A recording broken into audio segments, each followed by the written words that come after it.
So guys welcome back to my YouTube channel. Last video में मैंने आपसे बात करी थी फूड के बारे में, तो इस चैप्टर में हम पढ़ेंगे मैटर एंड इट्स स्टेट। तो फर्स्ट ऑफ ऑल हम डिस्कस कर लेते हैं मैटर जो है वो क्या होता है। मैटर जो है कोई भी ऐसी चीज होती है जिसका खुद का मास हो और वो स्पेस को ऑक्यूपाइड करता हो, उसे हम कहते हैं मैटर।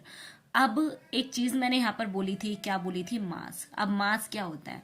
मास अगर मैं सिंपल वर्ड में बोलने की कोशिश करूं तो मास एक तरीके से वेट होता है, बट वेट और मास में बहुत सारे डिफरेंसेस होते हैं। एक बार मैं उनको डिस्कस करती हूँ, फिर आगे की तरफ मूव ऑन करते हैं। ठीक है, चलो। मैंने इधर लिखा है मास और यहाँ लिखा है मैंने वेट। ठीक है, अब ये जो मास और वेट है इन दोनों को ही केजी में मेजर किया जाता है। ठीक है, जो मास है इसके ऊपर ग्रेविटी का कोई इफेक्ट नहीं पड़ता, बट वेट के ऊपर ग्रेविटी का इफेक्ट पड़ता है। ग्रेविटी की वैल्यू होती है 9.8 मीटर पर सेकेंड, ये होती है इसकी वैल्यू। ठीक है, इसके बाद है आपकी जो मास है। मास बेसिकली क्या होता है? कोई भी ऑब्जेक्ट, उसके अंदर जो भी वॉल्यूम फिल्ड है उसे हम कहते हैं मास, और जो ऑल ओवर बॉडी का जो वेट है वो कहलाता है वेट। क्लियर है? मास क्या होता है? जो ऑब्जेक्ट उसके अंदर क्या क्या कंटेन है सिर्फ उसका वेट कहलाता है मास, और जो ऑल ओवर वेट है वो कहलाता है वेट। क्लियर? नेक्स्ट आगे चलो। नेक्स्ट जो हमारा मैटर होता है, मैटर मैंने क्या बताया? Matter is anything which contain mass and occupied space are called matter. अगर मैं आपसे पूछूं कि एग्जाम्पल दो मैटर का, तो क्या होगा? ये जो फोन आप यूज कर रहे हैं ये एक मैटर है, क्योंकि इसका खुद का एक वेट है और इसका मास भी है। आप खुद एक मैटर है। आपके यूनिवर्स में कितनी भी चीजें, कितनी भी छोटी से छोटी, कितनी भी बड़ी से बड़ी, वो सभी मैटर हैं। क्यों? क्योंकि उनका खुद का मास और वो स्पेस को ऑक्यूपाइड करती है। अगर मैं आपसे बोलूं फीलिंग्स, तो फीलिंग्स जो है उसका कोई वेट नहीं है, ना तो वो कोई स्पेस ऑक्यूपाइड करती है, तो क्या है? वो एक मैटर नहीं है। वहीं अगर मैं बोलूँ टीयर यानी आंसू, आंसू एक मैटर होगा, क्योंकि उसका कुछ ना कुछ वेट है और वो मास को ऑक्यूपाइड कर रहा होगा, स्पेस ऑक्यूपाइड कर रहा होगा।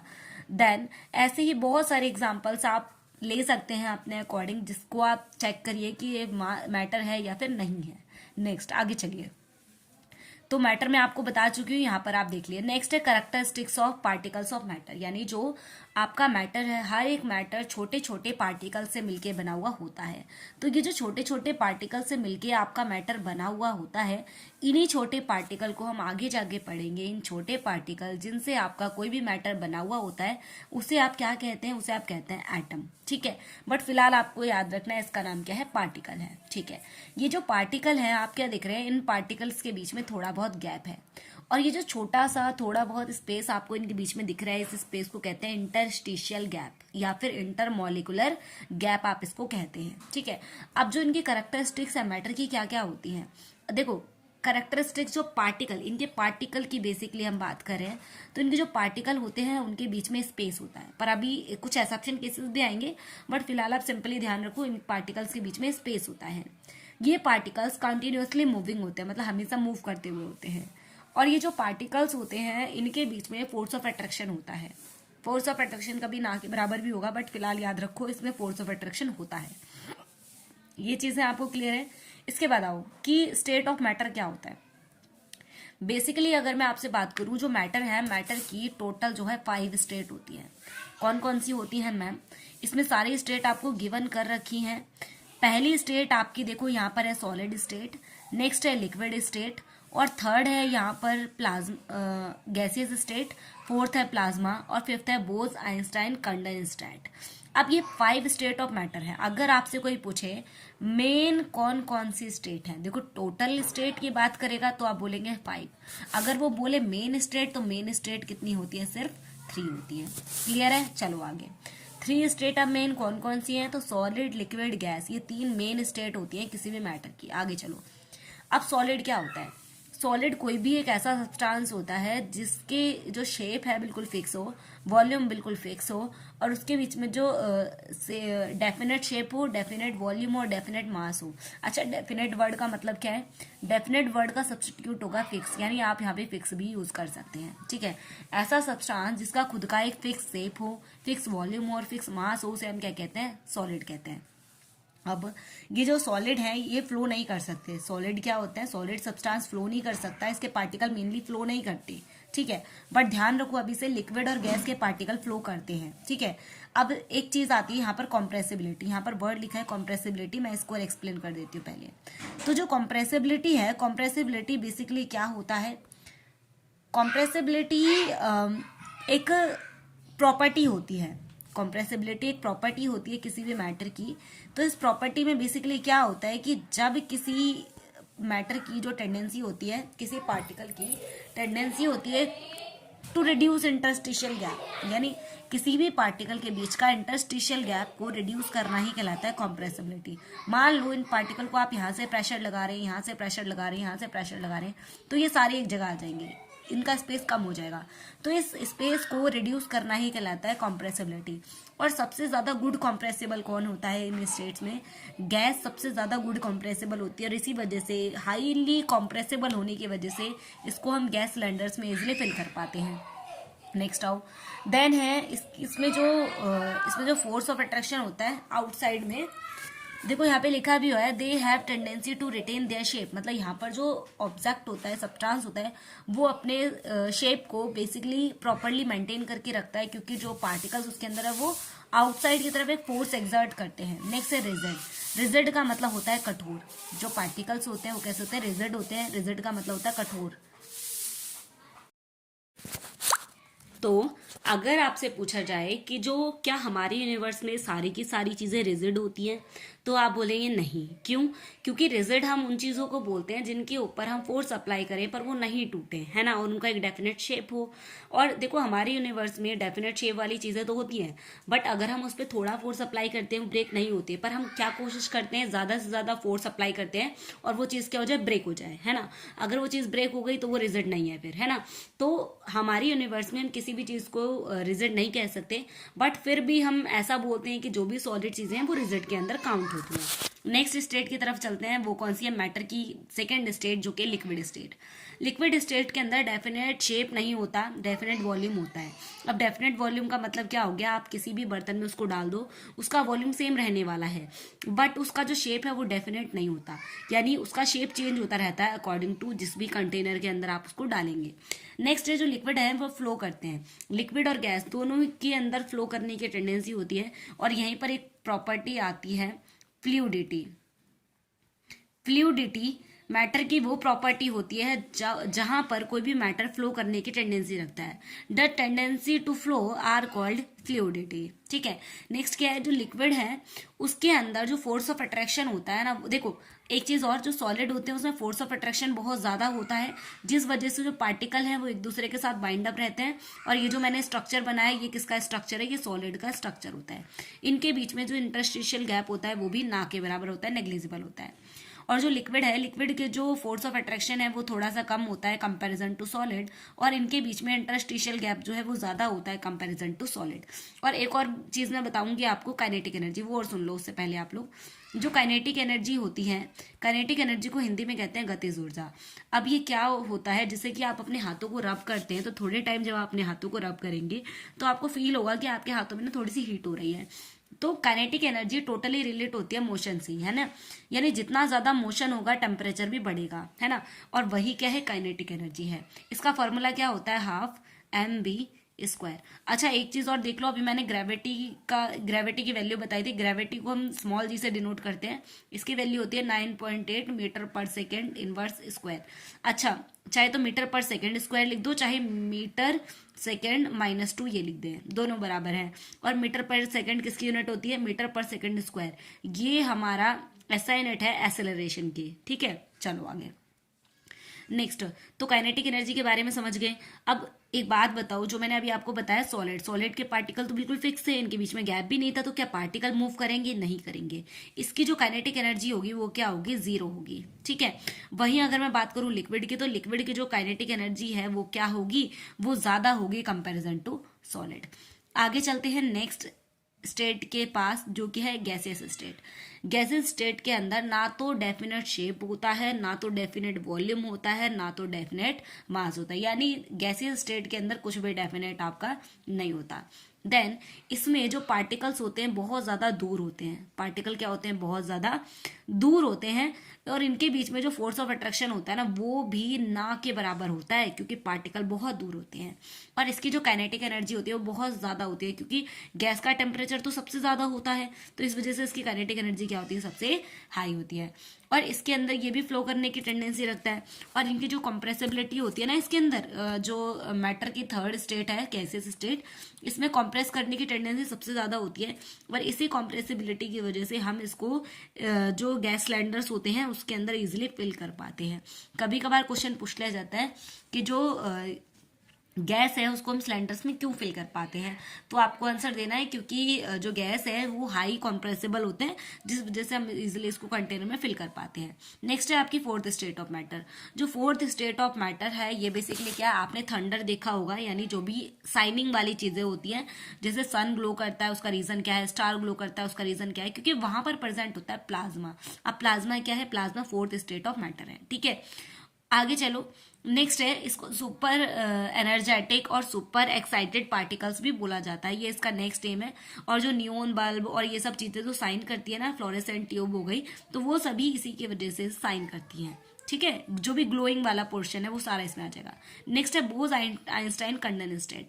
बोज आइंस्टाइन कंडन स्टेट जो है फिफ्थ स्टेट ऑफ मैटर है।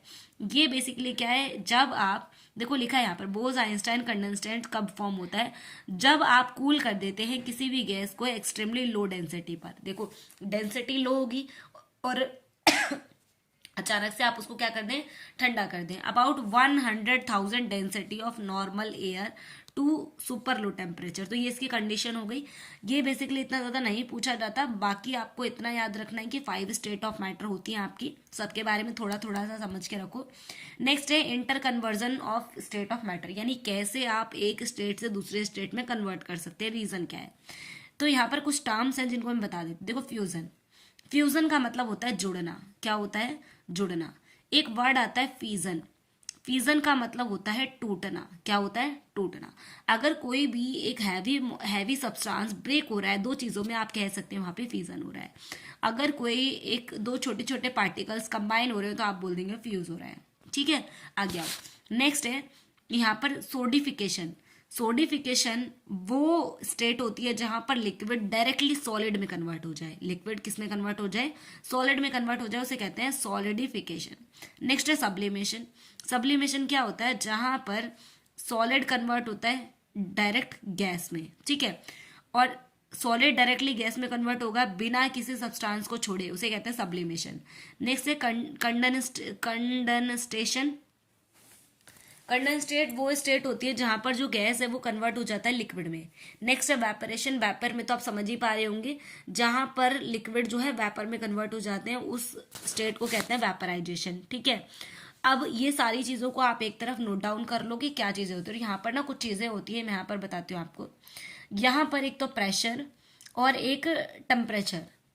प्रेशर और टेम्परेचर बहुत ज्यादा रोल प्ले करते हैं एक स्टेट से दूसरे स्टेट में जंप करने में। एग्जाम्पल के लिए मैं आपको एक चीज समझाती हूँ। मान लो यहाँ पर कुछ पार्टिकल्स हैं ऐसे, इन पार्टिकल्स के ऊपर आपने प्रेशर लगाया। जब आपने हर तरफ से प्रेशर अप्लाई करा तो आप क्या देखेंगे कि इसका जो स्ट्रक्चर है ना वो कुछ इस टाइप का आपको देखने को मिलेगा। कुछ इस टाइप का आपको इसका स्ट्रक्चर देखने को मिलेगा, है ना, यानी कि ये कुछ इस टाइप से आपको दिखेगा। पर जैसे ही आप यहाँ से प्रेशर को रिड्यूस कर देंगे तो ये वापस से उसी स्टेट में पहुंच जाएगा। ये भी ठीक है। अब आप बताओ कि आप इसको कंप्रेस कर रहे हो, प्रेशर आप ज्यादा लगा रहे हो, ये इस स्टेट में पहुंच गया। अब आप ऐसा क्या करोगे कि ये वापस पिछले स्टेट में ना जा पाए, तो आप बोलेंगे मैम एक ऐसी स्टेट थी सॉलिड स्टेट जहां पर टेम्परेचर बहुत कम था, पार्टिकल मूव नहीं कर रहे थे, यानी कि हम यहाँ पर टेम्परेचर को डाउन कर दें तो ये पार्टिकल वापस पिछले स्टेट में नहीं जाएंगे।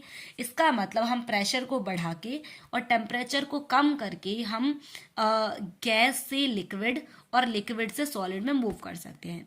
इसी का अपोजिट करोगे, टेम्परेचर को बढ़ाओगे, प्रेशर को कम करोगे, तो आप धीरे धीरे जंप करने लग जाओगे किससे, solid to liquid, liquid to gas में। ठीक है, ये कॉन्सेप्ट हो गया, यानी टेम्परेचर और प्रेशर बहुत ज्यादा इसमें रोल प्ले करते हैं। नेक्स्ट, टेम्परेचर का क्या इफेक्ट रहेगा, इस चीज को आप लोग समझ लेना, देख लेना, पढ़ लेना। इसमें दो चीजें आती है, एक तो मेल्टिंग पॉइंट और एक बॉइलिंग पॉइंट। बॉइलिंग पॉइंट वो पॉइंट होता है जो बॉइल करने वाला पॉइंट होता है। मेल्टिंग पॉइंट वो होता है जहां पर चीजें मेल्ट करने लग जाती है। यहाँ पर आपको एक चीज समझनी है, देखो कब सेल्सियस से केल्विन और सेल्सियस से केल्विन में कैसे कन्वर्ट करोगे।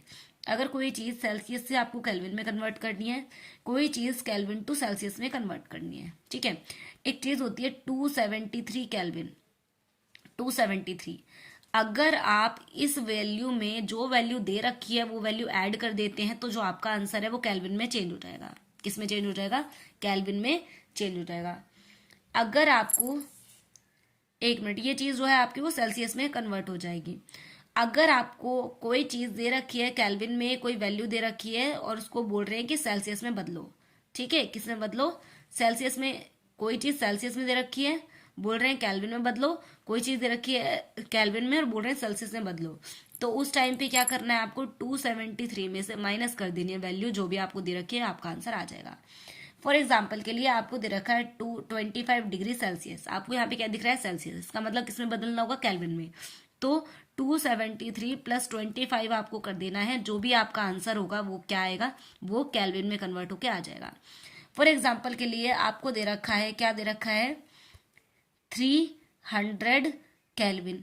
इसको बदलना है आपको सेल्सियस में, तो कैसे करेंगे यहाँ पर, तो यहाँ पर जो भी वैल्यू है 273 में से माइनस कर देंगे 300 को, जो भी आपका आंसर आएगा वो किस में बदल के आएगा, सेल्सियस में आ जाएगा। अब इसके लिए एक छोटी सी ट्रिक है, वो क्या है, आपने ये तो सुना होगा क्या कहते हैं, सेल्सियस और केल्विन, है ना। सेल्सियस और केल्विन ये दोनों चीजें पता है। आपको एक चीज और पता होगा, कैटायन और एनायन, कैटायन और एनायन, है ना। तो इन चीजों से यहाँ पर रिलेट कर लो। क्या रिलेट करना है, कैटायन का मतलब कौन सा चार्ज होता है, वैसे तो आपको पता होगा कैटायन का मतलब प्लस होता है, नहीं पता है आप कंफ्यूज हो जाते हैं तो इसके लिए सुनो, कैटायन में टी वर्ड आ रहा है, कैटायन में टी वर्ड आ रहा है, तो आप टी को जरा ध्यान से देखो, इसमें प्लस की साउंड आ रही है आपको, है ना, प्लस दिख रहा है। इसका मतलब कैटायन जो होगा वो पॉजिटिव चार्ज वाले होते हैं। एनायन जो होता है, एनायन में आप ए जब बनाते हैं तो ए में जो ये साइन होता है ना बीच वाला, इसको माइनस लेकर चलो, यहाँ पर क्या होगा, ये माइनस वाले चार्ज के होते हैं। आप ऐसे भी याद रख सकते हैं, कैटायन में प्लस था तो अपोजिटली माइनस, कैटायन प्लस है, एनायन माइनस। अब इसी चीज को इसमें फॉलो कर लो। जब आपको कोई क्वेश्चन दिख रहा है, जैसे मान लो लिखा है 30 डिग्री सेल्सियस, आपको यहाँ क्या दिख रहा है, सी दिख रहा है। सी का मतलब मैंने बताया था कैटायन, कैटायन का मतलब जो भी वैल्यू है 273 में प्लस कर दो, आपका आंसर आ जाएगा, क्योंकि सी आपको पहले ही दिख रहा है, राइट, ओके। और बाकी बचा हुआ केल्विन में आपको माइनस करना है। आई होप आपको ये चीजें क्लियर हो गई होंगी। तो यही चीजें यहाँ पे गिवन कर रखी है, आप इसको स्क्रीनशॉट ले लो और इसको सॉल्व करके देख लेना एक बार। और एक्यूरेट वैल्यू होती है 273.16 केल्विन, ठीक है। और जो टेम्परेचर है, केल्विन जो होती है वो एसआई यूनिट होती है टेम्परेचर की।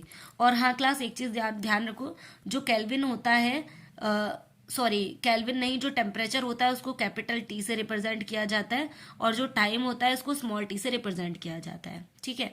चलो आगे नेक्स्ट चलते हैं। यहाँ पर फ्यूजन, फ्यूजन मैंने आपको बता ही दिया था क्या होता है, कि जब कोई दो चीजें जुड़ती हैं, है ना, उसे हम कहते हैं। यहाँ पर लिखा था process of conversion of solid into liquid, जब सॉलिड से लिक्विड में कोई चीज बदल जाती है। क्योंकि देखो सॉलिड क्या है, सॉलिड एक बहुत ऐसे पार्टिकल बहुत सारे हैं, जब ये टूटने लग जाते हैं, मतलब ये ब्रेक होते हैं धीरे धीरे और ये पिघलने लगते हैं, तो फ्यूजन होता है इन दोनों का, तो उसे हम कहते हैं मेल्टिंग, मतलब जब ये मेल्ट होने लगते हैं धीरे धीरे, उसी को क्या कहते हैं, यहाँ पर फ्यूजन बोल रहे हैं। तो आपको यहाँ पे याद रखना है। अगली चीज क्या है यहाँ पर, लेटेंट हीट।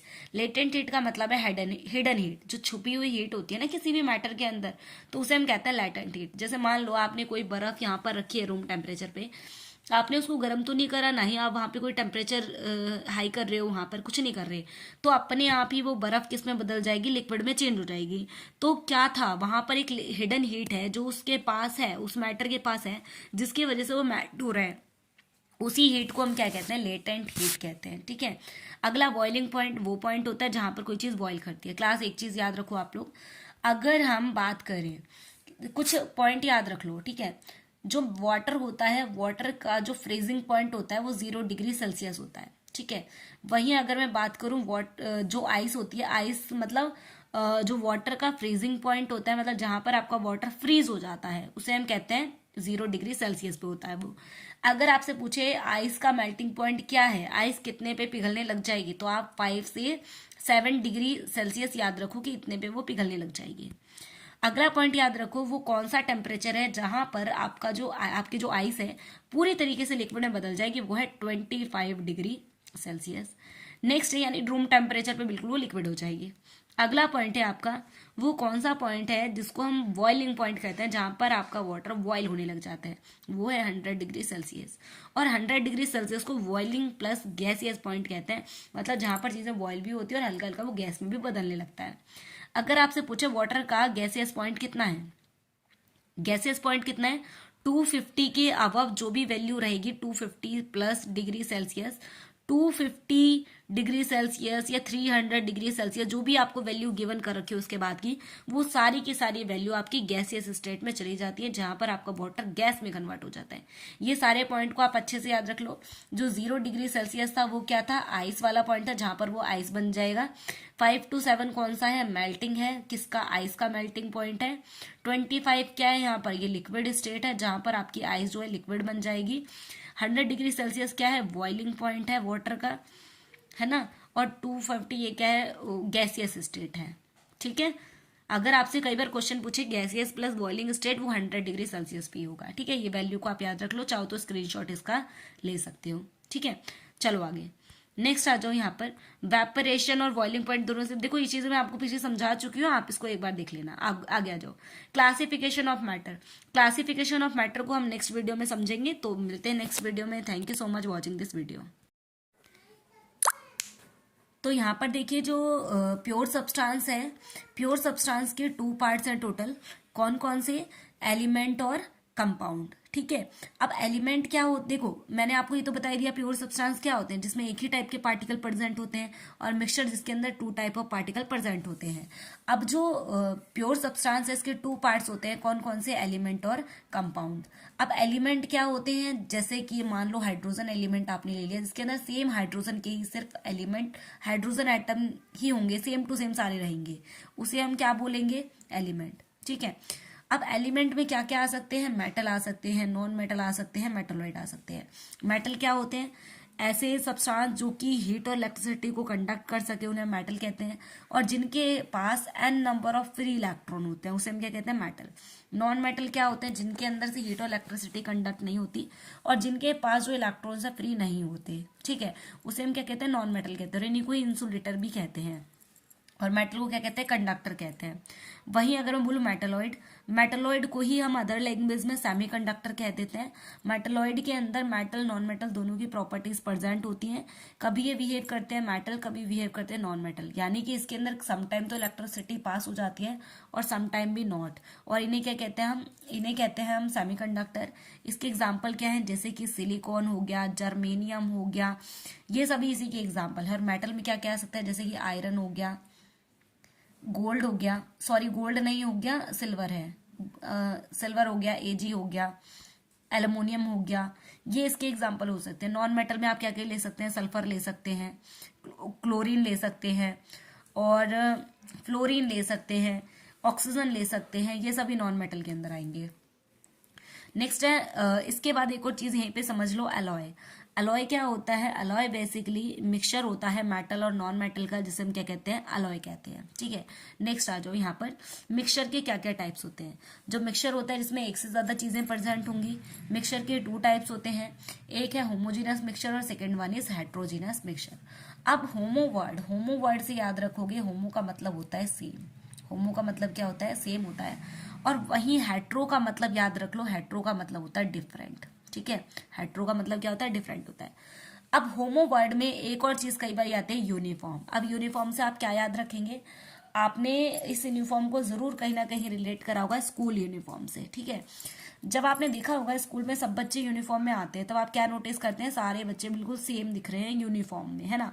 और जब कोई बच्चा एक घर के यूनिफॉर्म में आ जाए, स्कूल के यूनिफॉर्म में ना हो, तो आप बोलते हैं नॉन यूनिफॉर्म बहुत डिफरेंट सा लग रहा है ना।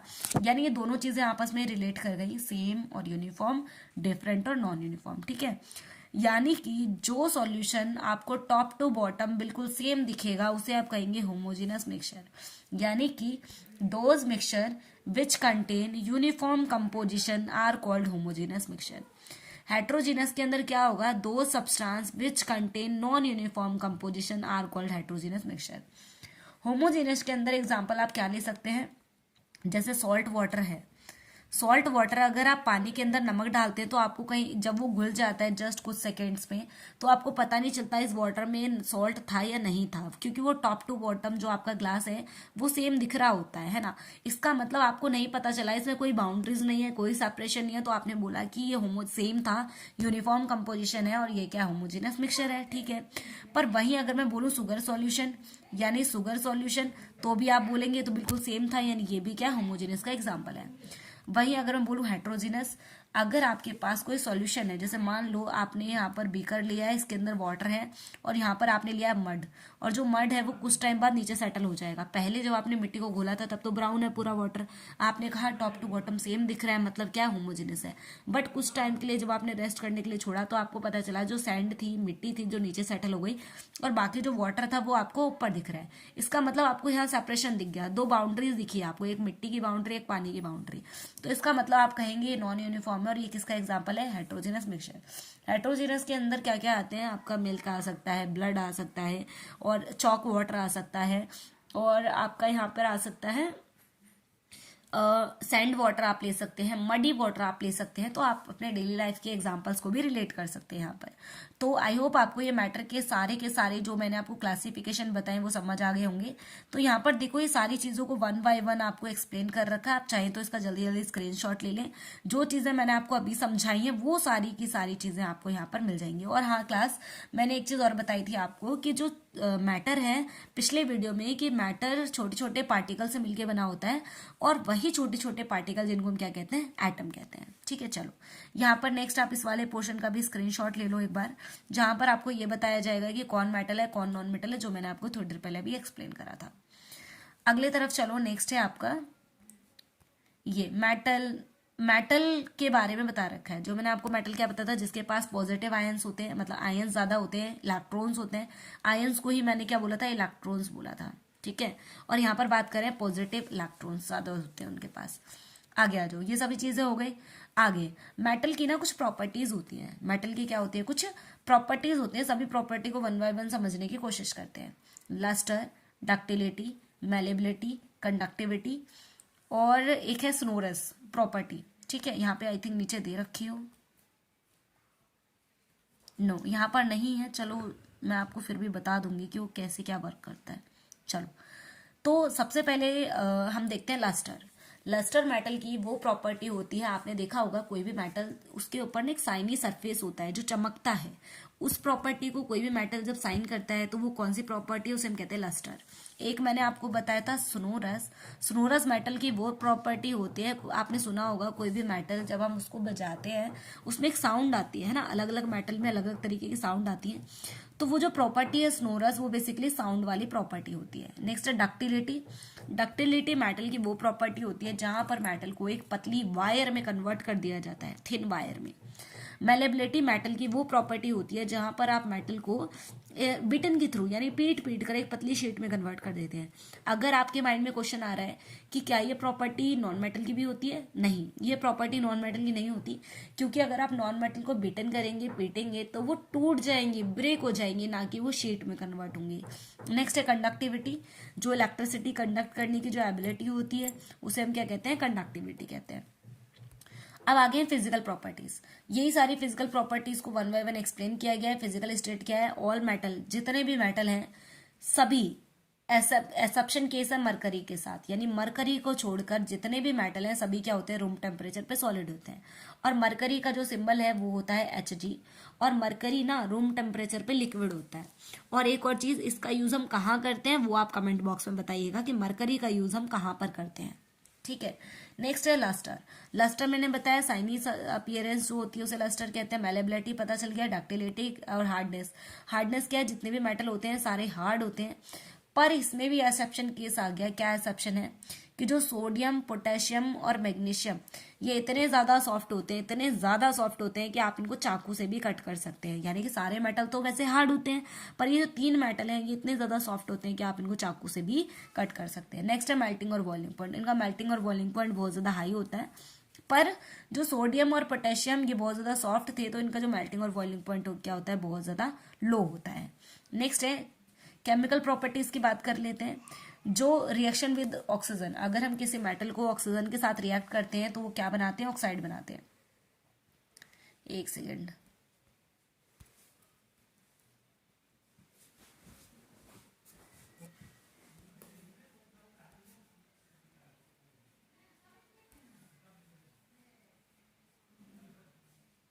देखो almost all metal react with oxygen to form oxide, यानी जितने भी मेटल हैं अगर आप उनको ऑक्सीजन के साथ रिएक्ट करते हैं तो वो क्या बनाते हैं, मेटल ऑक्साइड बनाते हैं, ठीक है।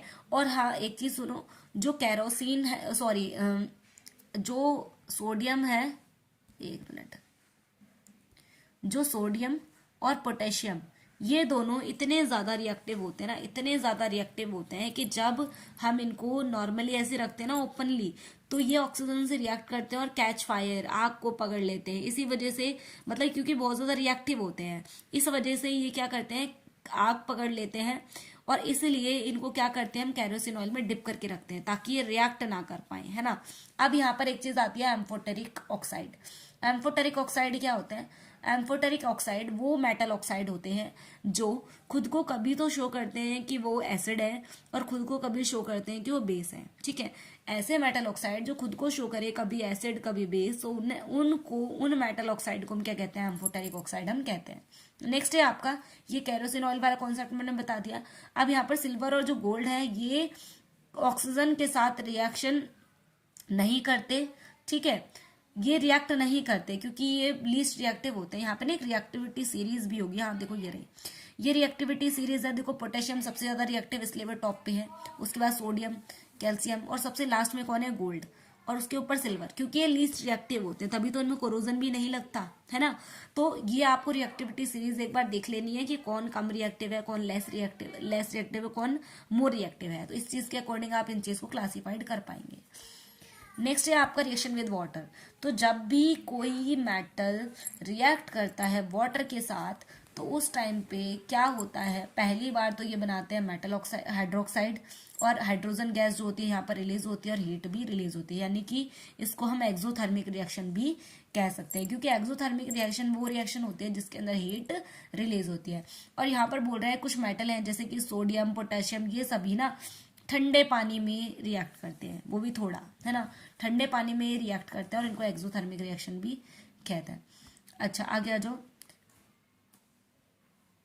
और जो कैल्शियम है वो कम रिएक्टिव होता है, लेस रिएक्टिव होता है।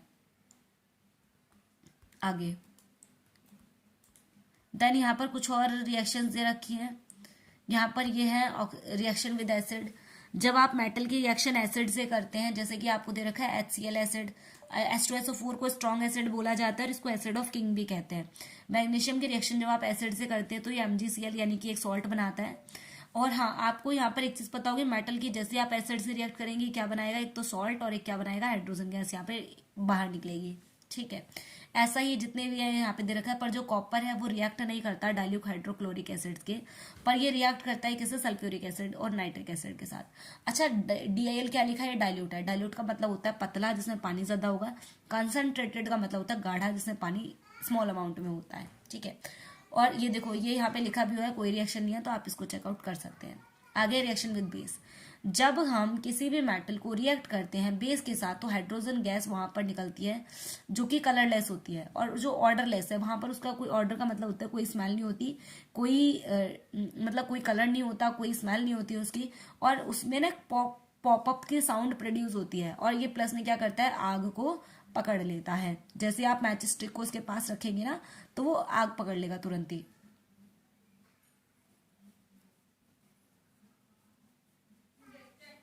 एक मिनट, यहाँ पे ये था जैसे मैच स्टिक को पास रखेंगे पॉप की साउंड प्रोड्यूस करेगा। ये रिएक्टिविटी सीरीज है जो मैं आपको पहले ही बता चुकी हूँ। इसमें कुछ चीजें गिवन है, आप इसको थोड़ा सा देख लेना। आगे है नॉन मेटल के बारे में सारी प्रॉपर्टीज। जो नॉन मेटल के अंदर बेसिकली सॉलिड और गैस आते हैं, ठीक है। और इसमें भी कुछ एक्सेप्शंस आएंगे। देखो आगे इनकी कुछ फिजिकल प्रॉपर्टीज है। यहाँ पे फिजिकल प्रॉपर्टीज में बोला जा रहा है कि जितने भी नॉन मेटल हैं वो सभी सॉफ्ट होते हैं, है ना, सॉफ्ट होते हैं या तो फिर वो सॉलिड होते हैं। पर जो डायमंड है वो एक एलोट्रॉपिक फॉर्म है कार्बन का, और जो कि सबसे ज्यादा हार्डेस्ट माना जाता है, ठीक है। मोर हार्डेस्ट सब्सटेंस कौन है यहाँ पर, डायमंड। और एक है आपका नॉन मेटल जो कि ब्रोमीन है, जो कि कैसे स्टेट में होता है, लिक्विड स्टेट में होता है, जबकि हमने क्या पढ़ा है कि जो नॉन मेटल है वो सारे सॉफ्ट होते हैं और सॉलिड स्टेट में होते हैं, बट यहाँ पर ब्रोमीन लिक्विड स्टेट में एग्जिस्ट करता है, या तो गैस में होना चाहिए या तो सॉलिड में, पर ये किसमें है, लिक्विड में। लस्टर का मतलब होता है साइनी, ये साइनी नहीं होते, पर इसमें कार्बन है, कार्बन का एक एलोट्रोप है, जो कौन है, जो है, अच्छा यहाँ पर एक चीज याद रखो, कार्बन के जो एलोट्रॉपिक फॉर्म होता है, एलोट्रॉपिक का मतलब क्या होता है, HC और P, ये चीजें याद रख लो, PD, इसका मतलब क्या है, जो एलोट्रॉप्स होते हैं, एलोट्रॉपिक जो प्रॉपर्टी है कार्बन की, उसमें क्या होता है, same chemical properties but different physical properties are called allotropes. ठीक है, आगे चलो, लस्टर हो गया। लस्टर में डायमंड का एक एलोट्रोप है, जो कि डायमंड और ग्रेफाइट ये दोनों लस्टर होते हैं, आयोडीन भी लस्टर होता है, जबकि ये क्या है, नॉन मेटल है। मेलेबिलिटी और डक्टिलिटी की बात करें तो जो नॉन मेटल है वो कोई भी डक्टाइल नहीं होते, ना तो मेलेबल होते, क्योंकि इनके अंदर जो फोर्स ऑफ अट्रैक्शन होता है वीक होता है और ये ब्रेक हो जाते हैं, टूट जाते हैं। नेक्स्ट है इलेक्ट्रिकल एंड थर्मल कंडक्टिविटी, जो नॉन मेटल होता है पुअर कंडक्टर होते हैं, पर आपको याद रखना है जो क्या कहते हैं, कार्बन है, कार्बन का एक एलोट्रोप है ग्रेफाइट, जो कि गुड कंडक्टर होता है इलेक्ट्रिसिटी का, जबकि वो एक नॉन मेटल है। नेक्स्ट है ब्रिटलनेस, जो बोल रहा है कि जो नॉन मेटल है वो ना तो मेलेबल होते हैं ना तो डक्टाइल होते हैं, ठीक है, पर ये ब्रिटल इन नेचर के होते हैं। आगे है मेटल मेल्टिंग और बॉइलिंग पॉइंट, जो नॉन मेटल होते हैं वो लो मेल्टिंग और बॉइलिंग पॉइंट होता है, पर जो नॉन मेटल का जो वो है, जो नॉन मेटल है वो कंपैरेटिवली हाई बॉइलिंग पॉइंट है कुछ का, जैसे कि बोरोन हो गया, सिलिकॉन हो गया और कार्बन हो गया इनका। आगे इनकी कुछ केमिकल प्रॉपर्टीज दे रखी हैं कि कैसे ये रिएक्शन करते हैं। जो नॉन मेटल होते हैं वो इलेक्ट्रोनेगेटिव होते हैं, दूसरे इलेक्ट्रॉन को अपनी दूसरे एलिमेंट को अपनी तरफ खींचने की कोशिश करते हैं।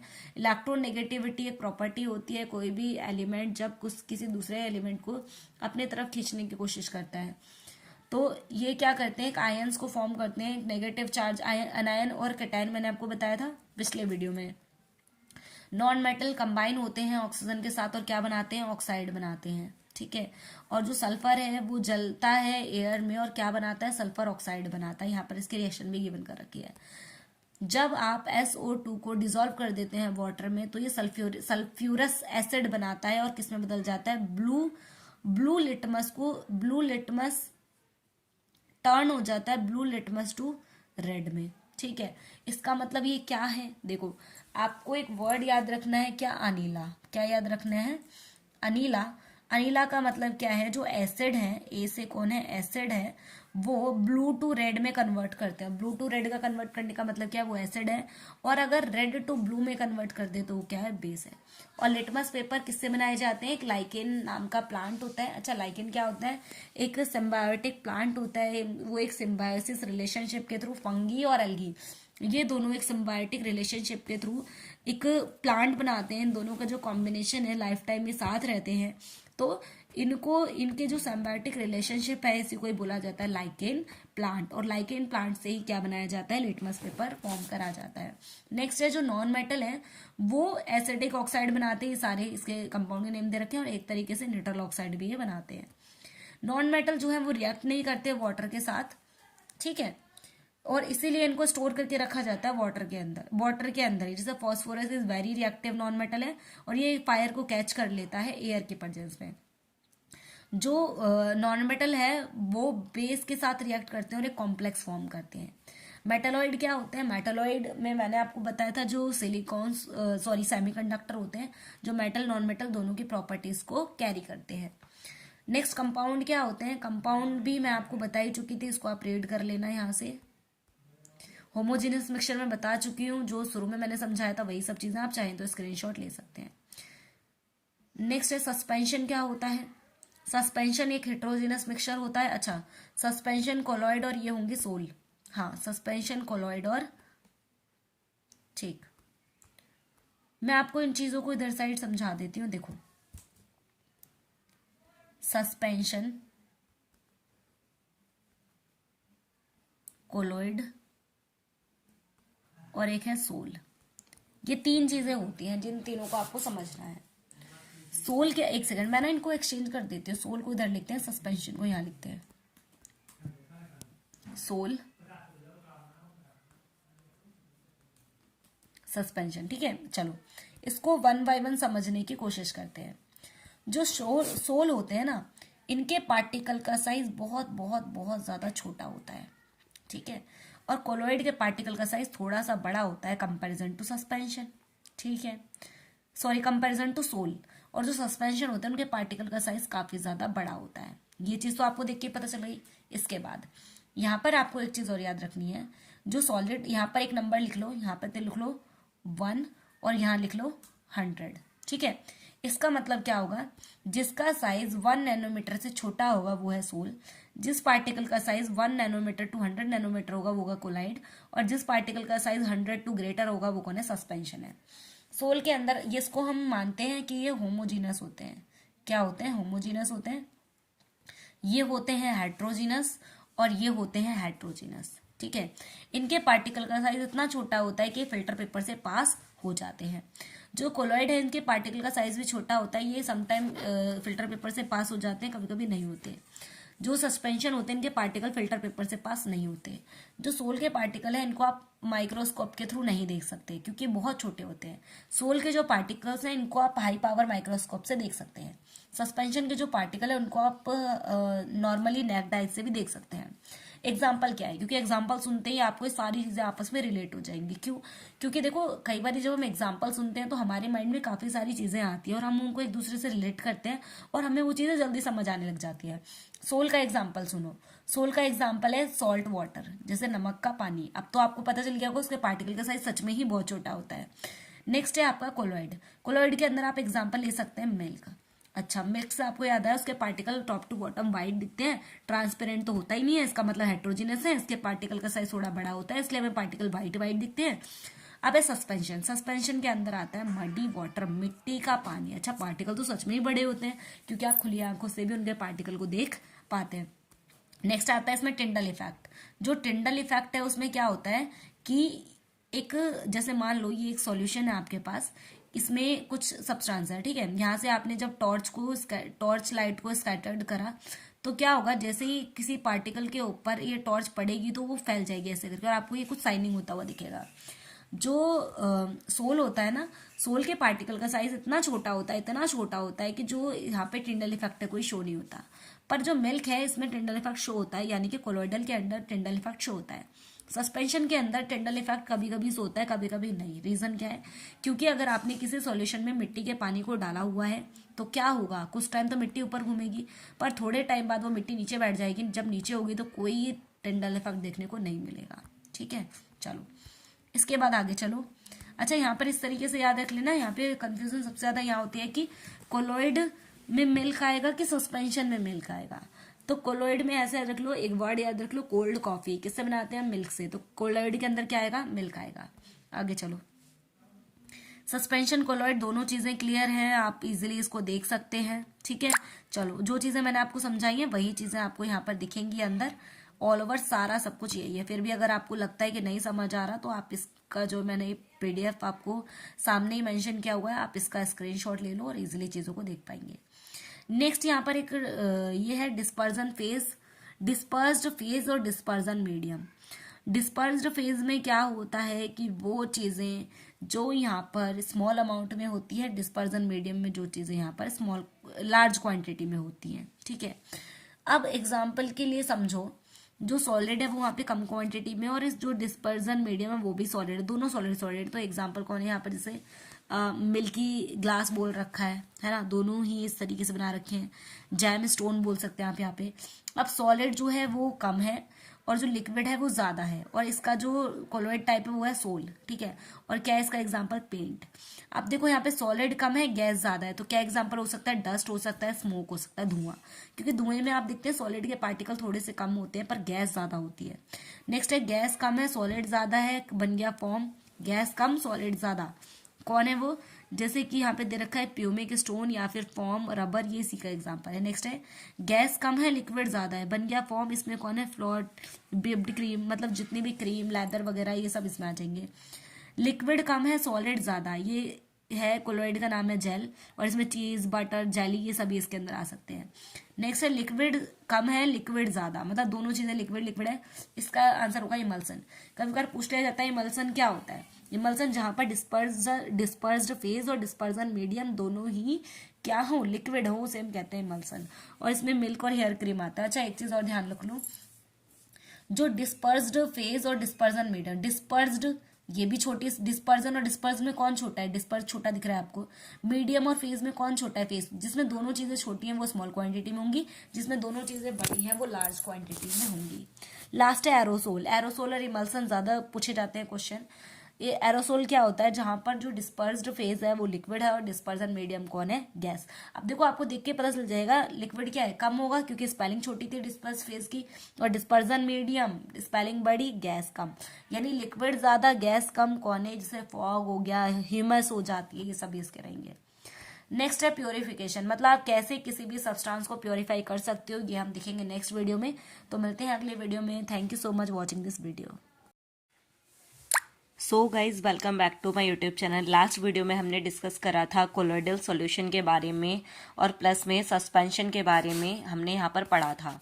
तो अब इस वीडियो में हम बेसिकली समझेंगे किस तरीके से हम किसी भी सब्सटेंस को प्योरीफाई कर सकते हैं, ठीक है, यानी हम उसको कैसे अलग कर सकते हैं। तो जो फर्स्ट ऑफ ऑल आपका टॉपिक यहाँ पर दे रखा है वो ये दे रखा है कि जो हेट्रोजीनस मिक्सचर है उसको किस तरीके से आप सेपरेट कर सकते हैं, ठीक है, किसी भी कंपोनेंट में सिंपल फिजिकल मेथड्स के थ्रू।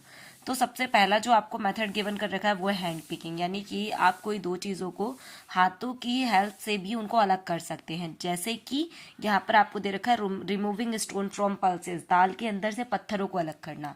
यानी जब हम हाथों से पिक करके कोई चीज़ उठा के उसमें से बाहर फेंकते हैं, उसको प्योरीफाई करते हैं, तो उसे हम कहते हैं हैंड पिकिंग। अगला है थ्रेसिंग। थ्रेसिंग ऐसा सेपरेशन मेथड है जिसमें आप गेहूं के दाने को या कोई भी अनाज को, ग्रेन को, उसके भूसे से अलग करते हैं बीटिंग के थ्रू, या मतलब उनकी जो स्टेम होती है, तने होते हैं, उनको पीटते हैं और या फिर उनको मशीन में डालते हैं, जिसकी वजह से उनके वुडन स्टिक मशीन से क्या होती है, अलग हो जाती है। तो उसे हम कहते हैं थ्रेसिंग। अगला मेथड है विनोविंग।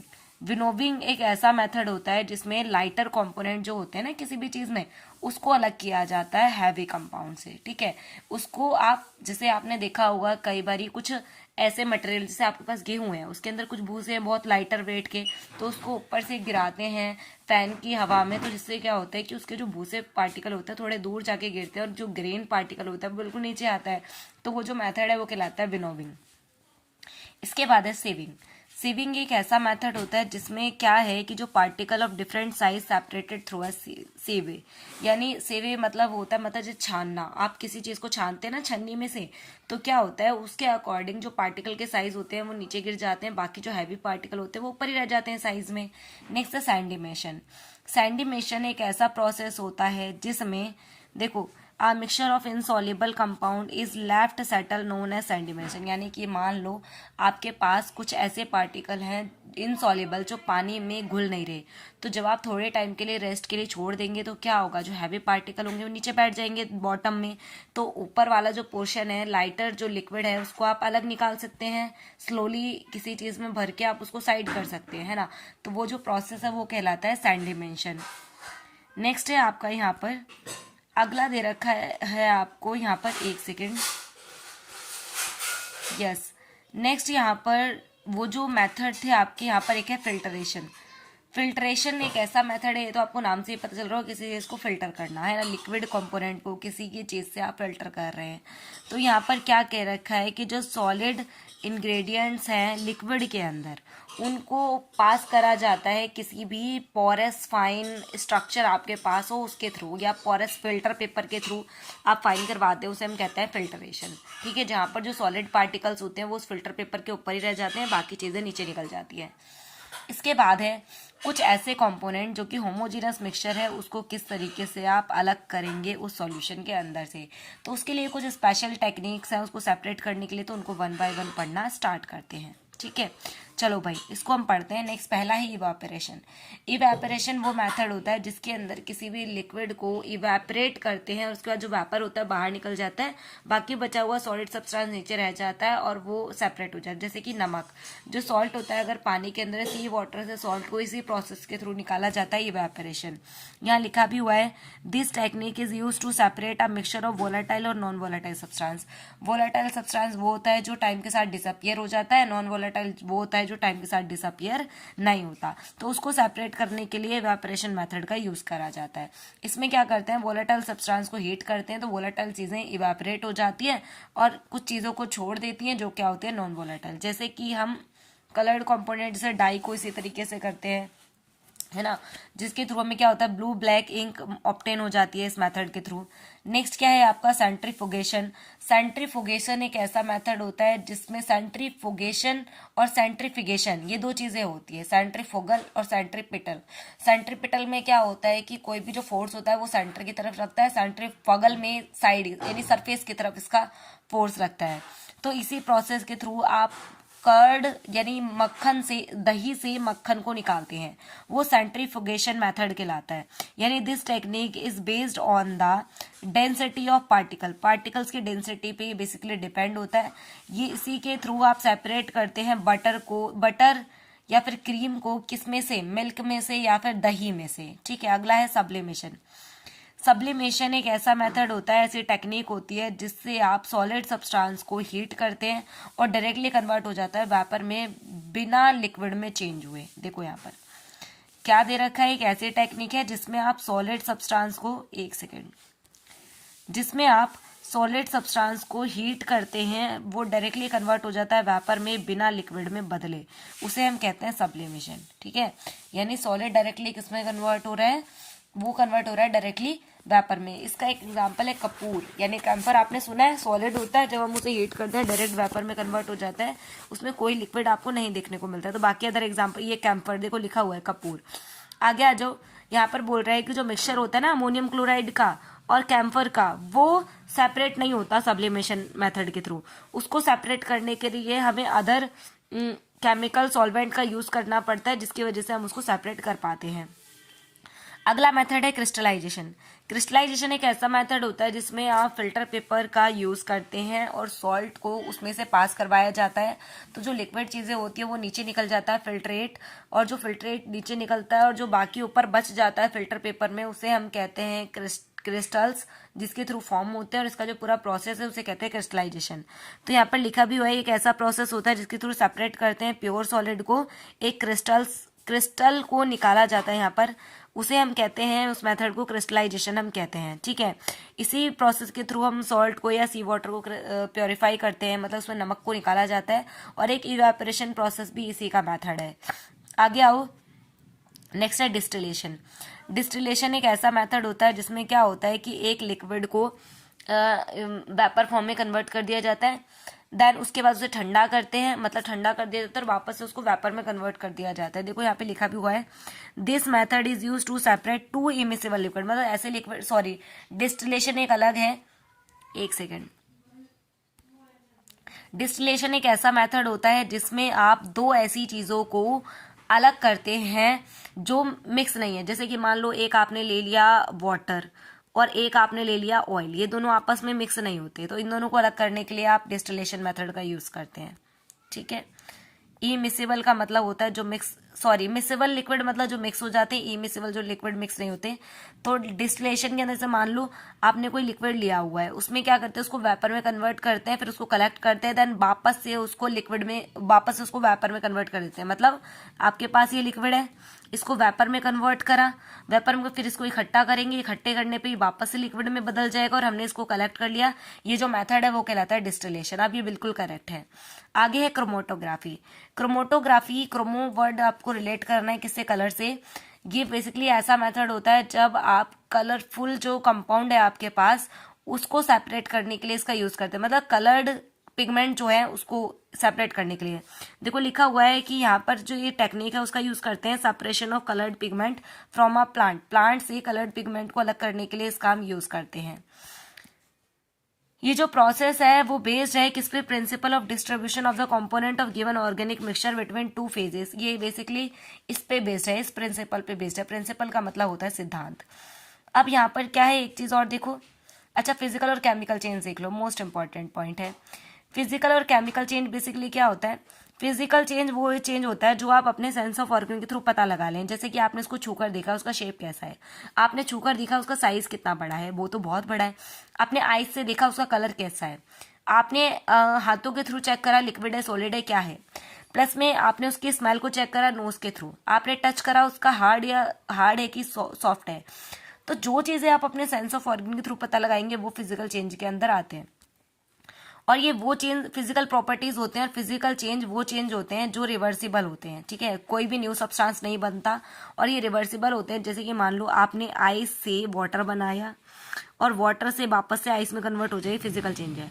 अगर ये कन्वर्ट नहीं होता तो ये क्या हो जाता है, केमिकल चेंज। केमिकल चेंज के अंदर केमिकल रिएक्शंस वगैरह आती हैं। जैसे कि आपने वैक्स देखा है, मोमबत्ती का जो वैक्स होता है अगर ये पिघल जाए, मेल्ट हो जाए, तो मेल्ट होने पर क्या होता है, ये मेल्ट होके वापस से वैक्स बन सकता है ना। इसका मतलब ये केमिकल फिजिकल चेंज है। पर वहीं कुछ वैक्स इवेपोरेट हो जाता है और कुछ थोड़ा सा ही वैक्स आपके पास बचता है, तो वो कौन है, केमिकल चेंज है। ठीक है, यहीं पर अगर मैं आपसे बात करूं बर्निंग ऑफ कैंडल, जब आप कैंडल को जलाते हैं तो उस टाइम पे क्या होता है, कैंडल की जो लौ होती है ना बीच वाली, वो खत्म हो जाती है। इसका मतलब ये कौन सा चेंज है, केमिकल चेंज है। बट जब आपसे पूछा जाता है बर्निंग ऑफ कैंडल, तो ये केमिकल और फिजिकल दोनों चेंज के अंदर काउंट होता है। अगर आपसे बोले बटर का सेटल होना, मतलब sorry curd, setting of curd, curd दही का जमना, ये भी आपका केमिकल चेंज है। बर्निंग ऑफ पेपर, ये भी आपका केमिकल चेंज है। तो इस टाइप से आपको याद रखना है, डेली लाइफ से रिलेट कर लो। नेक्स्ट वीडियो में पढ़ेंगे मेटलर्जी के बारे में, तो बने रहिए वीडियो के साथ। और ऐसे ही और वीडियो के लिए चैनल को सब्सक्राइब कर लें, ताकि जैसे ही वीडियो अपलोड हो उसका नोटिफिकेशन आपको सबसे पहले मिल जाए। और हमने एस्टेट की भी धीरे धीरे क्वेश्चन डालना शुरू करा है, आप चाहे तो उसे भी चेक कर सकते हैं। और अगर आपका कोई डाउट है किसी भी टॉपिक से रिलेटेड, तो आप कमेंट में डाल सकते हैं। Thank you so much watching this. So guys, welcome back to my YouTube channel. तो आज हमारा इस वीडियो का 5th डे है। अगर आपने पिछले 4 वीडियोस नहीं देखी हैं तो आप पहले उनको देख लीजिए, क्योंकि वो वीडियोस भी आपके लिए बहुत ज़्यादा हेल्पफुल हैं। इस वीडियो लेक्चर में हम समझेंगे मेटलर्जी क्या होती है और वो कौन कौन से मेथड हैं जिसके थ्रू हम ओर्स को सेपरेट कर सकते हैं। तो चलिए इनको 1 बाय 1 समझने की कोशिश करते हैं।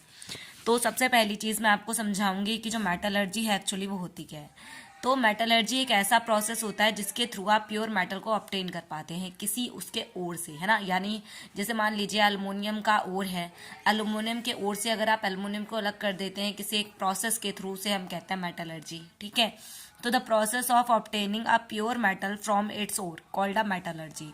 तो आई होप सो आपको क्लियर हो गया होगा कि जो मेटलर्जी है वो एक्चुअल में क्या होता है।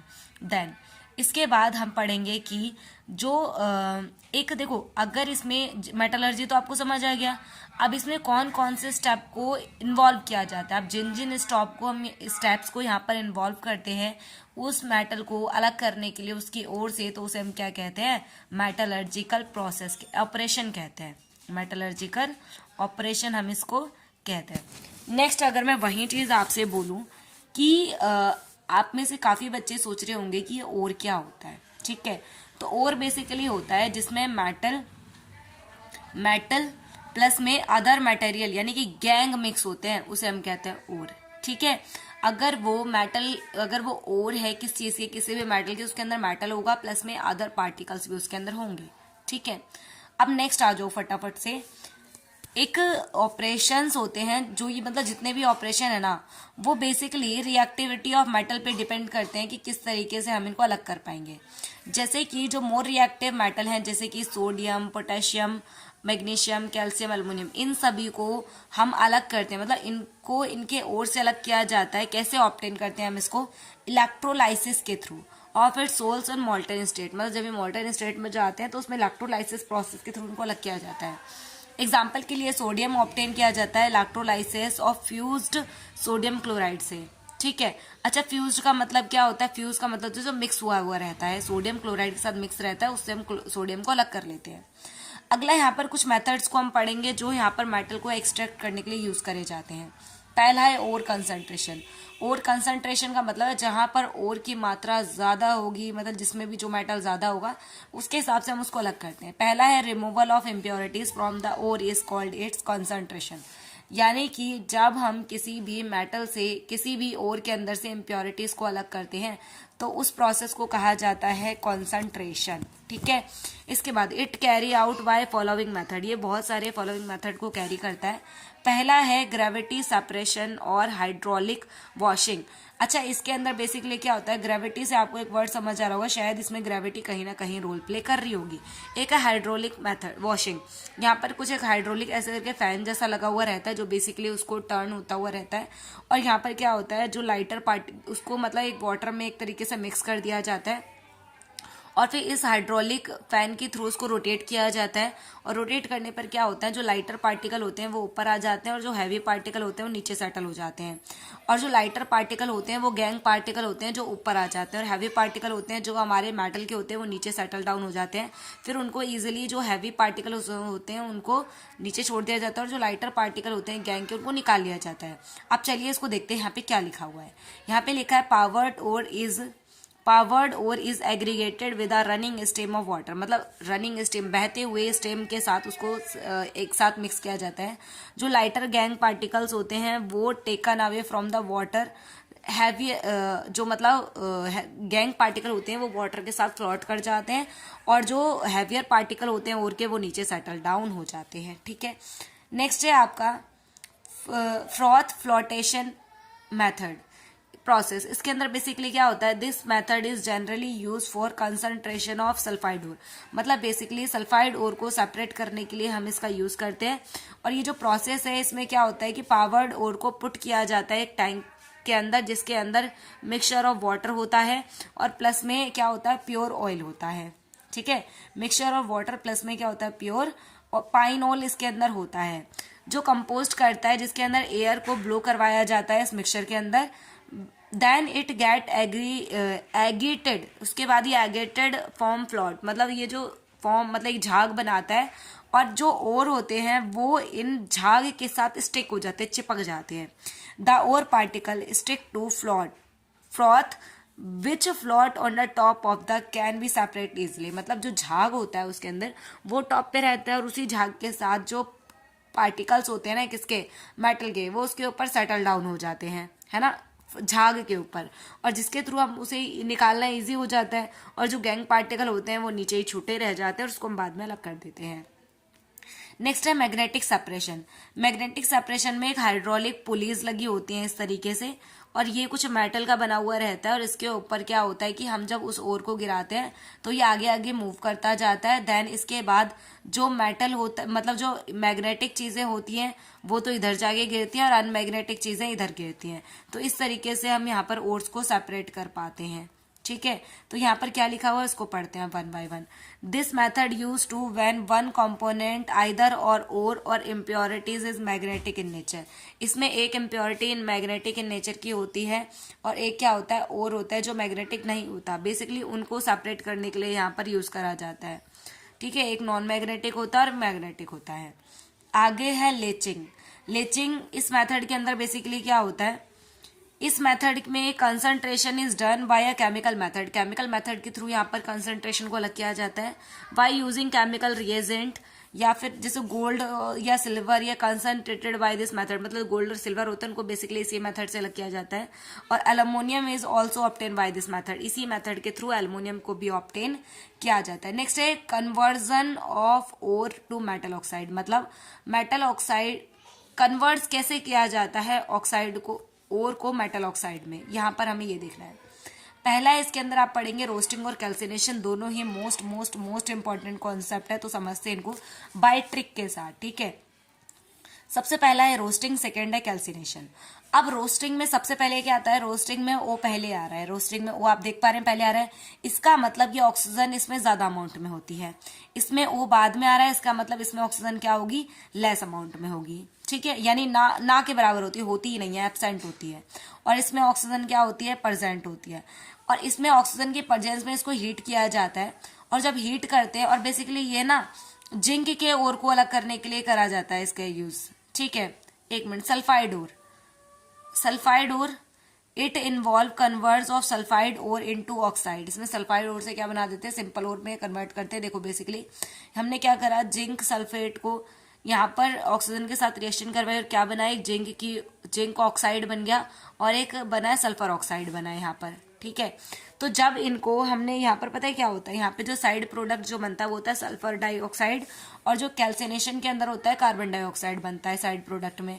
मतलब इसमें जो कार्बोनेट या हाइड्रोक्साइड कैल्सिनेशन मेनली डन किया जाता है कार्बोनेट और हाइड्रोक्साइड ओर के लिए, ठीक है। कार्बोनेट ओर हो या फिर क्या हो, या तो उसमें कोई भी हाइड्रोक्साइड ओर हो, और यहाँ पर कौन सी ore, sulphide ore, roasting sulphide ore, और कैल्सिनेशन सी से कैल्सिनेशन, सी से कार्बोनेट ओर, ठीक है, दोनों सेम है। इसमें ऑक्सीजन प्रेजेंट होती है, ऑक्सीजन पहले आ रहा है क्योंकि इसमें ऑक्सीजन बाद में होता है, इसलिए ऑक्सीजन एब्सेंट होती है, और इसमें ऑक्सीजन के एब्सेंट में उसको हीट किया जाता है। तो यहाँ पर दोनों बेसिकली ये चीजें आपको याद रखनी है। इसके बाद रिडक्शन ऑफ मेटल, मेटल का कैसे रिडक्शन करवाएंगे, रिडक्शन क्या होता है, removal of oxygen.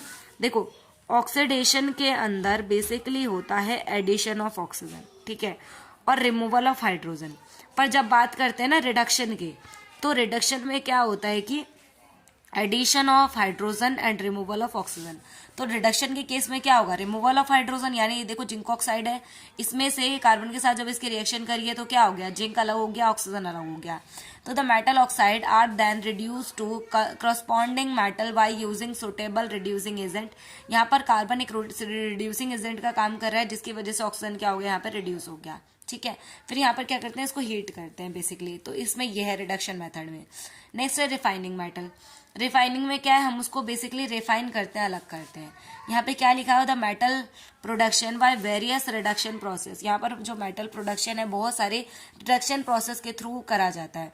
Describe above are not very pure, मतलब यहाँ पर जो चीजें होती है वो पूरे तरीके से प्योर नहीं होती। दे कंटेन इम्प्योरिटीज, ये इम्प्योरिटीज को कंटेन करता है, which must be removed to obtain pure metal, जो कि जो इम्प्योरिटीज को प्योर मेटल से अलग करना पड़ता है। और जो most widely use method for refining impurities metal is electrolytic refining. यहाँ पर जो बेसिकली रिफाइनिंग के लिए यूज करा जाता है वो है इलेक्ट्रोलाइटिक रिफाइनिंग मेथड। देन इसके बाद कोरोजन क्या होता है, कोरोजन अगर आप सिंपल वे में समझने की कोशिश करें तो एक लाइन को ध्यान से सुनो, क्या है, बैन आयरन, यानी जब आपका आयरन रिएक्ट करता है एयर, वाटर और मॉइस्चर के साथ, एयर, वाटर और मॉइस्चर के साथ, तो ये बनाता है रेड कलर ऑफ सब्सटेंस या ब्राउन कलर ऑफ सब्सटेंस। और इन्हीं ब्राउन कलर ऑफ सब्सटेंस को हम क्या कहते हैं, इन्हीं ब्राउन कलर ऑफ सब्सटेंस को हम कहते हैं रस्ट। और ये जो रस्ट है ना, रस्ट और ये जो प्रोसेस है इसका, उसे हम कहते हैं रस्टिंग ऑफ आयरन, ठीक है। और ये एक स्लो प्रोसेस है, और जो कोरोजन है ना, यानी रस्टिंग ऑफ आयरन, ये एक ऑक्सीडेशन रिएक्शन ही मानी जाती है। और यहाँ पर जो फॉर्म होता है रेड कलर ऑफ सब्सटेंस, उसका फॉर्मूला है Fe2O3, यानी फेरिक ऑक्साइड इसका फॉर्मूला होता है, और इसे ही हम क्या कहते हैं, रस्ट कहते हैं। क्लियर है, आपका साथ के साथ चीजों को नोट भी करते जाइए। आगे देखो, यहाँ पर क्या लिखा हुआ है कि the wasting away metals layer by layer due to formation of metal compound on the surface called corrosion. यहाँ पे बोल रहा है कि बेस्टिंग मेटल जब मतलब बेकार हो जाता है तो उसके ऊपर एक लेयर बाय लेयर कुछ चीज फॉर्म होने लग जाती है, जो मैंने आपको बताया ना रस्ट, ये वही चीज है, और उसी प्रोसेस को क्या कहते हैं, कोरोजन कहते हैं। सम एग्जाम्पल, जैसे कि यहाँ पे कुछ एग्जाम्पल दे रखे हैं of corrosion are rusting of iron, formation of a green layer. Green layer किस पे चढ़ती है, कॉपर पे, यानी कॉपर में जो कोरोजन लगती है वो बेसिकली ग्रीन कलर की लगती है, ठीक है। और अगर मैं आपसे पूछूं कि जो आयरन होता है यानी मेटल Fe होता है, Fe में जो कोरोजन होता है वो रेडिश ब्राउन कलर की होती है, कॉपर में होती है ग्रीन कलर की, सिल्वर में होती है लगभग ब्लैक कलर की। यहाँ पर लिखा है क्या, टर्निशिंग ऑफ सिल्वर, सिल्वर के अंदर टर्निशिंग। यहाँ पर बोल रहा है जो कोरोजन मेटल है कैन बी प्रिवेंटेड, आप कोरोजन से मेटल को प्रिवेंट कर सकते हो किस किस मेथड के थ्रू, पेंट के थ्रू, ग्रीसिंग के थ्रू, गैल्वेनाइजेशन एक ऐसा प्रोसेस होता है जिसके थ्रू आप किसी भी मेटल के ऊपर, यानी बेसिकली लोहे के ऊपर, आयरन के ऊपर आप एक जिंक की लेयर चढ़वा देते हो, जिसकी वजह से वो कोरोजन से प्रोटेक्ट रह पाता है, तो वो मेथड है गैल्वेनाइजेशन। देखो लिखा भी है कोटिंग टू जिंक। नेक्स्ट है इलेक्ट्रोप्लेटिंग या फिर अलॉइंग, इसका एक मेन सॉल्यूशन है जिसकी वजह से कोरोजन नहीं लगता। अब इसके बाद आगे चलते हैं। नेक्स्ट है आपका अलॉय। अलॉय क्या होता है, जब आप एक से ज्यादा मेटल या नॉन मेटल को कंबाइन कर देते हैं तो वो बनाता है अलॉय, यानी मिक्सचर ऑफ मेटल या non metal are called alloy. अब यहाँ पर क्या है, ब्रास। ब्रास बेसिकली क्या होता है, कई बार आपसे पूछ लिया जाता है ब्रास क्या होता है, तो आपको याद रखना है जो ब्रास होता है ना, ब्रास बेसिकली कॉपर और जिंक का मिक्सचर होता है, यानी कॉपर और जिंक को जब मिलाते हैं ना तो उसे हम कहते हैं ब्रास। नेक्स्ट है ब्रोंज। ब्रोंज कैसे बनता है, जब कॉपर और टिन को मिलाते हैं, कॉपर का सिंबल होता है Cu, कॉपर का सिंबल होता है Cu और जिंक का होता है Sf। एक मिनट, कॉपर और टिन यानी Sn, और कॉपर होता है Cu, जिंक होता है Zn। नेक्स्ट इसके बाद है जर्मन सिल्वर। जर्मन सिल्वर बनाया जाता है कैसे? कॉपर, एक सेकेंड, कॉपर, जिंक और निकल, इन लोगों को मिला के ये बनाया जाता है। नेक्स्ट है स्टर्लिंग स्ट्रेलिंग स्टर्लिंग सिल्वर। ये बनाया जाता है कॉपर और सिल्वर को मिला के। कॉपर का सिंबल होता है Cu और सिल्वर का सिंबल होता है Ag। गोल्ड का होता है Au। ज्वेलरीज में इसका यूज करते हैं। अगला है कुछ अलॉय है। देखो ये तो कॉपर के अलॉय है। अब यहाँ पर आयरन के अलॉय है कुछ, जैसे स्टील आयरन का अलॉय, यहाँ पे आयरन और कार्बन को मिला के बनाया जाता है। अगला है स्टेनलेस स्टील, जिसके अंदर आयरन, क्रोमियम, निकल और कार्बन, ये सभी चीजें इसके अंदर होती है। क्रोमियम का सिंबल होता है Cr। नेक्स्ट है एल्युमिनियम के अलॉय, वो है ड्यूरेलियम। ड्यूरेलियम जो है ड्यूरेल्यूमिन है, ये ड्यूरेल्यूमिन, ये बेसिकली एल्युमिनियम, कॉपर और मैग्नीशियम और मैंगनीज का एक और होता है। यहाँ पर एल्युमिनियम का सिंबल है A है, कॉपर का है Cu और मैग्नीशियम का होता है Mg और मैग्नीज का होता है Mn। और यहाँ पर जो नेक्स्ट है आपका जो और दे रखा है मैग्नालियम, ये सभी के आगे एल्युमिनियम वाला साउंड आ रही है क्योंकि एल्युमिनियम का ही हो रहा है इस वजह से। एल्युमिनियम और मैग्नीशियम, देखो आपको इसमें पहचानने में ज़्यादा दिक्कत नहीं होगी क्योंकि सब में ना एल्यूमिन करके आ रहा है, ठीक है। एक है एल्निको।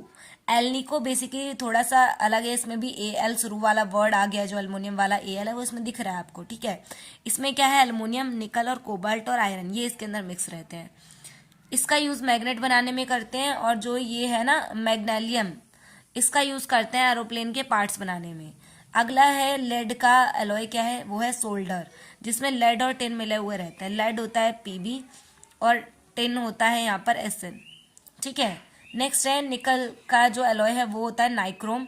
नाइक्रोम की वायर बनाई जाती हैं जो कि बेसिकली आपके हीटर, मतलब जो भी बर्निंग चीजें होती हैं, जैसे आपने हीटर देखा उसके अंदर कुछ वायर लगी होती है जो जलने लग जाती है बहुत ज्यादा हीटअप होने पे, तो वो नाइक्रोम की वायर होती हैं। तो ये निकल, आयरन, क्रोमियम और मैग्नीज के मिलके बने हुए रहते हैं। देखो यहाँ पे लिखा हुआ है इलेक्ट्रिकल हीटिंग एलिमेंट, जो है बेसिकली इससे बने होते हैं। और जो शोल्डर है ये बेसिकली ज्वाइंट करने के लिए यूज करते हैं ना, वही वाला शोल्डर है। नेक्स्ट है मरकरी के एलॉय को कहते हैं अमलगम, और इसमें होता है मरकरी, जिंक, टिन या जिंक, ये सब चीजें इसके अंदर हो सकती हैं। नेक्स्ट इसको टीथ फिलिंग के लिए इसका यूज करते हैं अमलगम का। नेक्स्ट हमारा जो टॉपिक होगा, एक सेकेंड, हाँ यही है बेसिकली। अगली वीडियो में हम बात करेंगे एटॉमिक स्ट्रक्चर की, तो बने रहिए वीडियो के साथ। और अगले वीडियो का नोटिफिकेशन के लिए चैनल को सब्सक्राइब कर लें। अगर आपको वीडियो हेल्पफुल लग रही है, वीडियो को लाइक करें, अपने फ्रेंड्स में शेयर जरूर करें। Thank you so much watching this video. So guys welcome back to my YouTube channel. काफ़ी दिनों बाद जो है मैंने आपकी आज एक क्लास ले रही हूँ, तो उसके लिए सॉरी है। तो चलिए हम अपने टॉपिक को स्टार्ट करते हैं बिना टाइम को वेस्ट करे हुए। तो सबसे पहली चीज़ है एटॉमिक स्ट्रक्चर। इससे पहले मैंने आपको क्या समझाया था वो मैं आपको बता देती हूँ। मैंने आपको लास्ट टाइम एलॉय के बारे में बताया था, एलॉय का कॉन्सेप्ट क्लियर करा था। तो आई होप सो आपको पिछली वीडियोस क्लियर होंगी। तो चलिए आगे चलते हैं। Atomic structure. एटॉमिक स्ट्रक्चर में क्या होता है कि जो एटम होते हैं उसका स्ट्रक्चर कैसा होगा, बेसिकली हम इस चीज़ के बारे में यहाँ पर समझेंगे। तो यहाँ पर सबसे पहली चीज़ है एटम। क्या है सबसे पहली चीज? एटम है। अब एटम क्या होता है, ध्यान से सुनिए। जो एटम होता है वो सबसे छोटी यूनिट होता है। एटम क्या होता है? स्मॉलेस्ट पार्टिकल होता है जिसको आप तोड़ नहीं सकते। उसी को डाल्टन ने क्या बोला था? एटम बोला था। अगर आप डाल्टन एटॉमिक थ्योरी पढ़ोगे, जो कि 9th क्लास में दे रखी है, तो डाल्टन ने कहा था कि जो सबसे छोटा पार्टिकल जिससे मैटर बना हुआ होता है उस पार्टिकल को हम क्या कहते हैं? एटम कहते हैं। यानी कि अगर मैं आपको यहाँ पर रफली समझाने की कोशिश करूं, देखो यहाँ पे जो सबसे पहले होता है क्या होता है? एटम होता है। अब नंबर ऑफ एटम क्या होते हैं? कंबाइन होते हैं और ये क्या बनाते हैं? मॉलिक्यूल बनाते हैं। क्या बनाते हैं? मॉलिक्यूल बनाते हैं। और वही नंबर ऑफ मॉलिक्यूल अगर कंबाइन होते हैं तो ये बनाते हैं कंपाउंड। ठीक है, क्या बनाते हैं? कंपाउंड बनाते हैं। देन वही नंबर ऑफ कंपाउंड मिक्स होते हैं तो वो क्या बनाते हैं? कॉम्प्लेक्स बनाते हैं। ये चीज क्लियर हो गई होगी, ठीक है। देन अगर मैं यहाँ पर बात करूं, एक सेकेंड जी, अगर देखो, अगर मैं आपसे पूछूं, अब एटम देखो क्या है। एटम क्या है? Is a smallest particle of element that take part in chemical reaction, जो केमिकल रिएक्शन में पार्ट लेता है और इसको आप स्प्लिट नहीं कर सके, क्योंकि जो सोचो जो सबसे छोटा पार्टिकल है उसको कहाँ ही आप तोड़ोगे। अगर मान लो ये दो चीजें हैं, आप इसको फिर भी स्प्लिट कर सकते हो, सिंगल सिंगल है, बट ये ऑलरेडी सिंगल है, इसको क्या स्प्लिट करोगे, नहीं कर सकते। तो ये क्या है, यही बेसिकली हमारा क्या होता है, एक एटम होता है। अब जो एटम होता है उसके कुछ फंडामेंटल पार्टिकल होते हैं, यानी कि ये एटम किन किन चीजों से मिलके बना हुआ होता है, ये चीज फर्दर आगे पता चली। तो क्या क्या थे एटम, यहाँ पे बोल रहा है कि जो एटम होता है ना वो तीन चीजों से मिलके बना है, जिसको बोला गया है सब एटॉमिक पार्टिकल या फिर फंडामेंटल पार्टिकल। वो क्या क्या है, इलेक्ट्रॉन, प्रोटॉन एंड न्यूट्रॉन। ये तीनों एटम के फंडामेंटल पार्टिकल्स या फिर सब एटॉमिक पार्टिकल्स कहलाते हैं। अब क्या होता है इलेक्ट्रॉन, देखो यहाँ पे इलेक्ट्रॉन बेसिकली वो होता है जिसके ऊपर नेगेटिव चार्ज होता है। कितना होता है, नेगेटिव चार्ज होता है। नेगेटिव चार्ज पार्टिकल को बोला गया इलेक्ट्रॉन, और जो पॉजिटिव चार्ज पार्टिकल थे उनको बोला गया न्यूट्रॉन, और जिनके ऊपर कोई चार्ज नहीं था उसको बोला गया न्यूट्रल, कि इसके ऊपर कोई चार्ज नहीं है, न्यूट्रॉन के ऊपर कोई चार्ज नहीं होता। अब आगे चलो, यहाँ कुछ एक लाइन लिखी है, क्या लिखी है कि the proton and neutron are present in the nucleus. जो प्रोटॉन और न्यूट्रॉन होती है दोनों न्यूक्लियस में होते हैं, जबकि जो इलेक्ट्रॉन होता है वो चारों तरफ रिवॉल्व करता है किसी भी ऑर्बिट के। अब यहाँ पर मैं अगर आपको बताऊं, जो आपने अगर 9th क्लास में देखा होगा तो सबसे पहले आते हैं थॉमसन मॉडल। कौन आते हैं ये, इनकी थ्योरी चलो मैं यहीं पे बता देती हूँ। सबसे पहले आते हैं जे थॉमसन। कब आए थे, 1897 में। जे थॉमसन ने कहा कि एक ना ऐसे वाटरमेलन लाइक स्ट्रक्चर होता है, मतलब एक स्पेयर होता है। क्या होता है, स्पेयर। अच्छा, स्पेयर और सर्कल में क्या फर्क होता है, जैसे आपके हाथ में चूड़ी होगी, जो चूड़ी होती है ना वो 2D होता है ना, यानी जो चूड़ी है वो क्या है, एक वो सर्कल है। पर वहीं अगर मैं आपसे बोलूं कि एक बॉल क्या है, एक 3D स्ट्रक्चर है, यानी ये क्या है, एक स्पेयर है। तो जे थॉमसन ने बोला कि एटम एक स्पेयर जैसा होता है, मतलब बॉल जैसा होता है, और इसकी जो बाउंड्री है ना, ये जो बाउंड्री आप देख पा रहे हैं, इस बाउंड्री पे होते हैं पॉजिटिव चार्ज पार्टिकल। क्या होते हैं, पॉजिटिव चार्ज पार्टिकल इसकी बाउंड्री पे होते हैं। फिर इन्होंने बोला जो अंदर है ना, अंदर वाला पोर्शन, इसके अंदर क्या होते हैं, नेगेटिव चार्ज पार्टिकल होते हैं, जिनका नाम क्या है, इलेक्ट्रॉन। ठीक है, ये चीज इन्होंने बोली। यानी ये पहले साइंटिस्ट थे जिन्होंने ये चीज बोली कि इलेक्ट्रॉन और प्रोटॉन होते हैं। यानी इन्होंने किस चीज की डिस्कवर करी थी, इलेक्ट्रॉन की डिस्कवरी इन्होंने करी थी। नेक्स्ट, अब ये चीज ये इसकी स्टेबिलिटी बताने में अनसक्सेसफुल रहे, मतलब कि इनकी लिमिटेशन क्या होगी, इनकी कमियां क्या होगी, कि ये नहीं बता पाए कि अच्छा, इन्होंने एक चीज और बोली थी, जितने नंबर ऑफ प्रोटॉन अंदर होंगे ना, सॉरी, जितने नंबर ऑफ प्रोटॉन बाहर है उतने नंबर ऑफ इलेक्ट्रॉन अंदर होंगे। यानी ये न्यूट्रल होल, यानी न्यूट्रल होता है पूरी तरीके से। ठीक है, क्योंकि जितने पॉजिटिव होते हैं उतने ही इसमें नेगेटिव होते हैं। पर ये जो जे थॉमसन है वो इस चीज को क्लियर नहीं कर पाए कि ऐसा क्यों होता है। इसके बाद आते हैं रदरफोर्ड। कौन आते हैं, रदरफोर्ड ने बोला कि जो इन्होंने ऐसा बोला है ना कि इलेक्ट्रॉन अंदर होते हैं, तो इन्होंने बोला कि इलेक्ट्रॉन अंदर नहीं होते, इलेक्ट्रॉन कहाँ होते हैं, बाहर होते हैं, प्रोटॉन अंदर होते हैं। रदरफोर्ड ने बोला। आपने 9th क्लास की बुक में पढ़ा होगा कि गोल्ड फॉइल के साथ एक्सपेरिमेंट कराया था। गोल्ड फॉइल के साथ जो एक्सपेरिमेंट कराया था वो किसने कराया था, रदरफोर्ड ने कराया था। और कई जगह और ये बोला जाता है कि रदरफोर्ड ने ही पॉजिटिव चार्ज पार्टिकल की क्या करी थी, डिस्कवरी करी थी। अगर आपसे पूछे एटम को वाटरमेलन लाइक स्ट्रक्चर बताया था, वो किसने बताया था, थॉमसन मॉडल ने। इलेक्ट्रॉन की डिस्कवरी किसने करी, थॉमसन मॉडल ने करी। प्रोटॉन की डिस्कवरी आती है रदरफोर्ड, और वही कई जगह पर इसका नाम गोल्डस्टीन भी दे देते हैं कि गोल्डस्टीन ने प्रोटॉन की डिस्कवरी करी थी। वही है न्यूट्रॉन के ऊपर 0 चार्ज होता है, कोई चार्ज नहीं होता, इसकी डिस्कवरी करी थी चैडविक ने।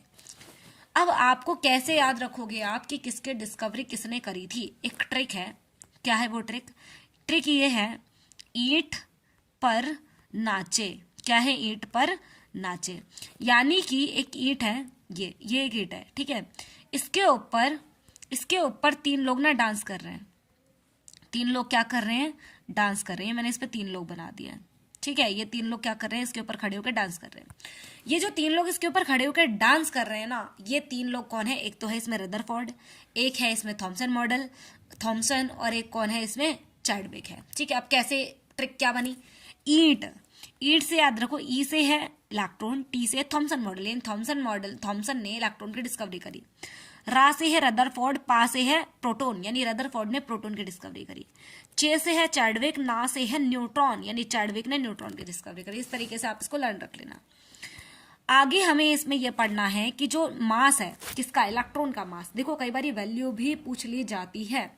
तो जो इलेक्ट्रॉन का मास है वो कितना है 9.1। देखो ये रहा 9.1 इंटू 10 की पावर 9.1 इंटू 10 की पावर -31 kg।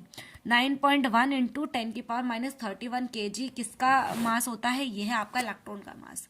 वहीं बात करें प्रोटॉन और न्यूट्रॉन का मास क्या होता है, सेम होता है। प्रोटॉन और न्यूट्रॉन का मास क्या होता है, बिल्कुल सेम होता है। प्रोटॉन का कितना है 1.673 और जो न्यूट्रॉन है उसका भी लगभग सेम है, बस 75 आ रहा है, लगभग आप सेम डाल सकते हो।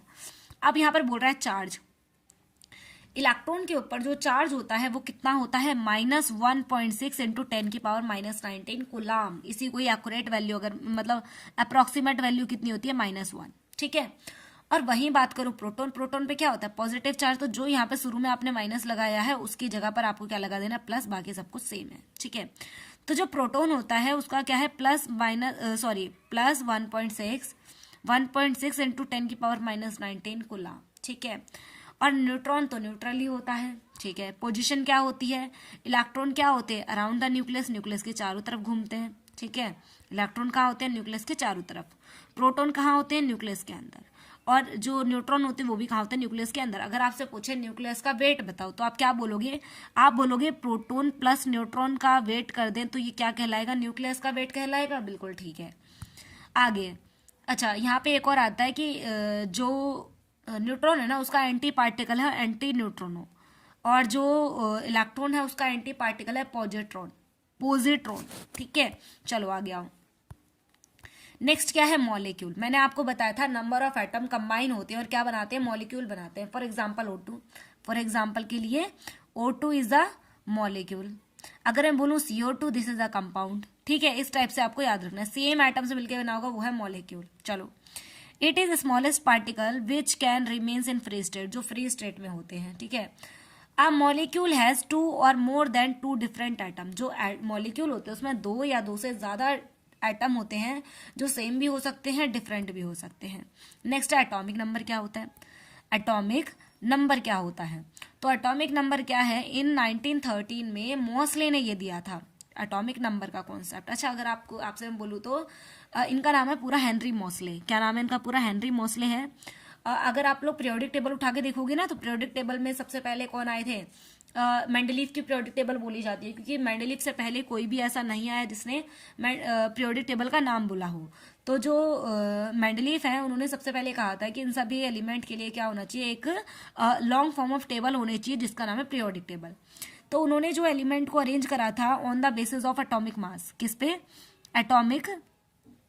एटॉमिक मास के बेसिस पे उन्होंने क्या करा था, उसको अरेंज करा था।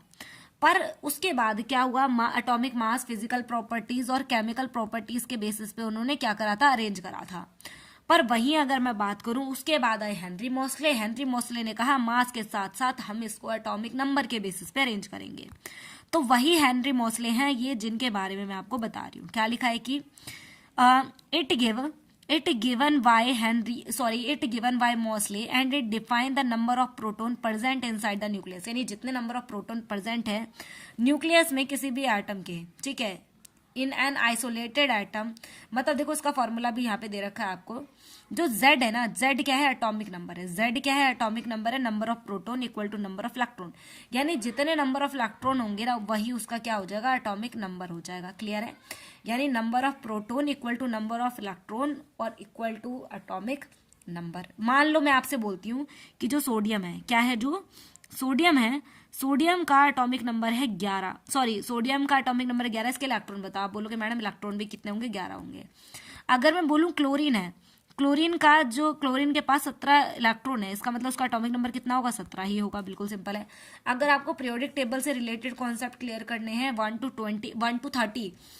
30 एटॉमिक नंबर ट्रिक वाइज मैंने आपको अपने चैनल पे डाल रखे हैं, आप चाहे तो उसको सर्च कर लेना, ठीक है। चलो, अगर नहीं मिलता है तो उसका लिंक मैं इसी वीडियो के डिस्क्रिप्शन में प्रोवाइड करवा दूंगी आपको। नेक्स्ट क्या है यहाँ पर, मास नंबर। मास नंबर मैंने आपको क्या बताया था, जो न्यूक्लियस होता है, न्यूक्लियस के अंदर प्रोटॉन प्लस न्यूट्रॉन होते हैं, तो प्रोटॉन और न्यूट्रॉन का जो सम होता है ना, वही बेसिकली क्या होता है, मास नंबर होता है। तो पढ़ते हैं, चलो देखते हैं। It is equal to the sum of number of proton and neutron present in the nucleus of atom, यानी न्यूक्लियस के अंदर जितने नंबर ऑफ प्रोटॉन और जितने नंबर ऑफ इलेक्ट्रॉन प्रेजेंट हैं, उनका जो सम है वही कहलाता है क्या, एटॉमिक मास नंबर। और इसको रिप्रेजेंट करा जाता है कैपिटल ए से। देन इसके बाद आते हैं, देखो इसका फॉर्मूला भी इन्होंने यहाँ पे दे रखा है, क्या दे रखा है, mass number equal to number of proton plus number of neutron, ठीक है। Then atomic number equal, atomic number plus इन दोनों का देखो, एटॉमिक नंबर का फॉर्मूला क्या होता है, इसको उधर लेके चले गए हैं, ठीक है।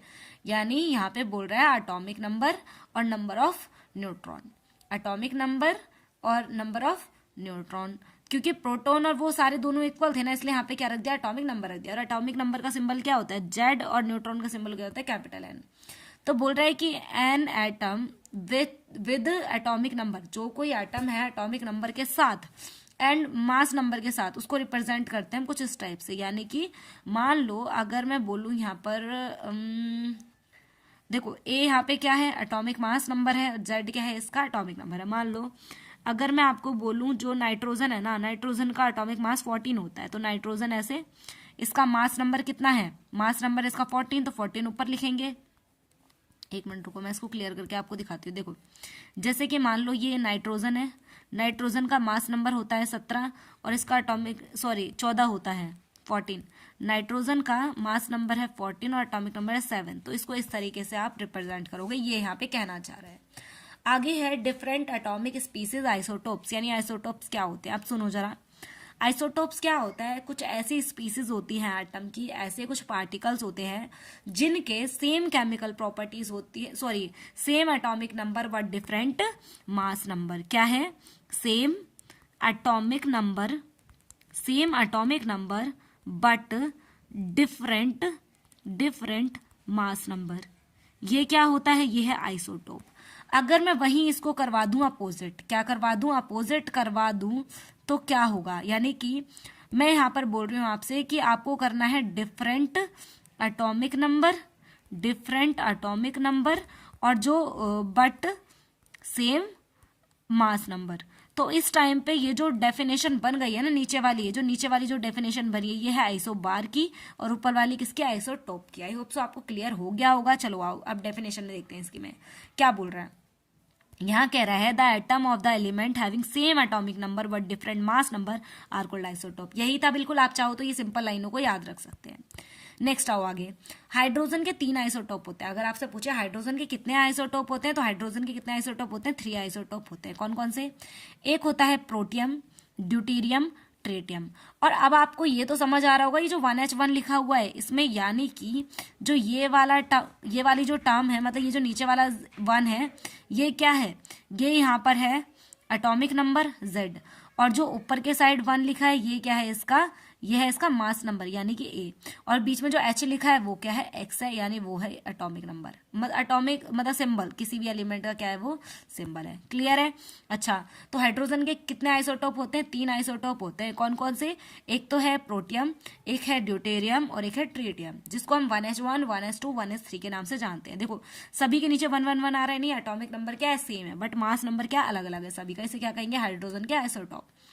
नेक्स्ट वन है, यहाँ पे क्या बोल रहा है कि they have same number of proton and electron but different number of neutron. बोल रहा है इनके अंदर जो सेम, देखो सेम तो है इसमें प्रोटॉन और सेम नंबर है इलेक्ट्रॉन, पर जो डिफरेंट नंबर ऑफ न्यूट्रॉन इनके अंदर प्रेजेंट होते हैं, किसमें, आइसोटोप्स के अंदर। नेक्स्ट आ जाओ आइसोबार। आइसोबार में क्या बोल रहा है, आइसोबार में कह रहा है कि सेम होगा, जो मैंने आपको भी बताया था क्या, कि the atomic number, the atom of an element which have same atomic number but different mass number. Clear है। तो सेम मास नंबर, देखो दोबारा देख लो, same mass number but different atomic number, उसका अपोजिट। और ये क्या, इसका जो वो हो जाएगा, क्या नाम है, फॉर्मूला, एग्जाम्पल क्या होगा, वो है 18 AR14, यानी आर्गन का एटॉमिक नंबर है कितना, 18, और इसका मास है 40। ठीक है। और जो कैल्शियम है उसका एटॉमिक नंबर है 20 और मास कितना है 40। देखो दोनों का मास बिल्कुल सेम है पर एटॉमिक नंबर क्या है दोनों का अलग अलग। तो यहाँ से आपको आइडिया लग जाएगा कि किस तरीके से आपको लिखना रहेगा। नेक्स्ट है आइसोटोन। आइसोटोन क्या होता है? आइसोटोन में कह रहा है कि these atoms have same number of neutron but different atomic number as well as mass number। देखो पिछले वाले में इसने क्या बोला था कि सेम नंबर ऑफ प्रोटॉन होते हैं और इलेक्ट्रॉन भी सेम होते हैं, यानी प्रोटॉन, एक सेकेंड, इसमें बोला था प्रोटॉन और इक्वल टू क्या होता है न्यूट्रॉन बराबर, सॉरी प्रोटॉन और इलेक्ट्रॉन क्या होते हैं इसमें बराबर होते हैं, पर जो न्यूट्रॉन है ना, न्यूट्रॉन जो होते हैं वो इक्वल नहीं होते। पर इस वाले में क्या कहना चाह रहा है, इस वाले में बोल रहा है ये कि जो सेम होते हैं कौन, न्यूट्रॉन होते हैं, पर न्यूट्रॉन तो इसमें सेम होते हैं पर बोल रहे डिफरेंट एटॉमिक नंबर, यानी Z क्या होता है यहाँ पर सेम होता है और मास नंबर भी क्या होता है, मास नंबर सेम रहता है। Different atomic number as well as mass number, mass number भी डिफरेंट होता है और एटॉमिक नंबर भी क्या होता है डिफरेंट होता है। फॉर एग्जाम्पल ये देखो, जो यहाँ पे देखो इसमें जो है नंबर ऑफ न्यूट्रॉन सेम है दोनों में। अगर मैं इसको देखूं कहाँ गया ये, इन दोनों को देखो आप, C6C13 और 7N14, यानी इन दोनों के जो प्रोटॉन है ना, सॉरी इन दोनों के जो न्यूट्रॉन है ना, इन दोनों के जो न्यूट्रॉन है वो दोनों क्या है सेम है, पर मास भी अलग है, एटॉमिक नंबर भी अलग अलग है, यानी A की वैल्यू भी अलग है और A की वैल्यू भी अलग है और Z की वैल्यू भी अलग है। तो उसे क्या बोलते हैं हम आइसोटोन, पर न्यूट्रॉन क्या होंगे सेम। आइसोटोन, टोन में N वर्ड सुनाई दे रहा है यानी N क्या है सेम है, ठीक है।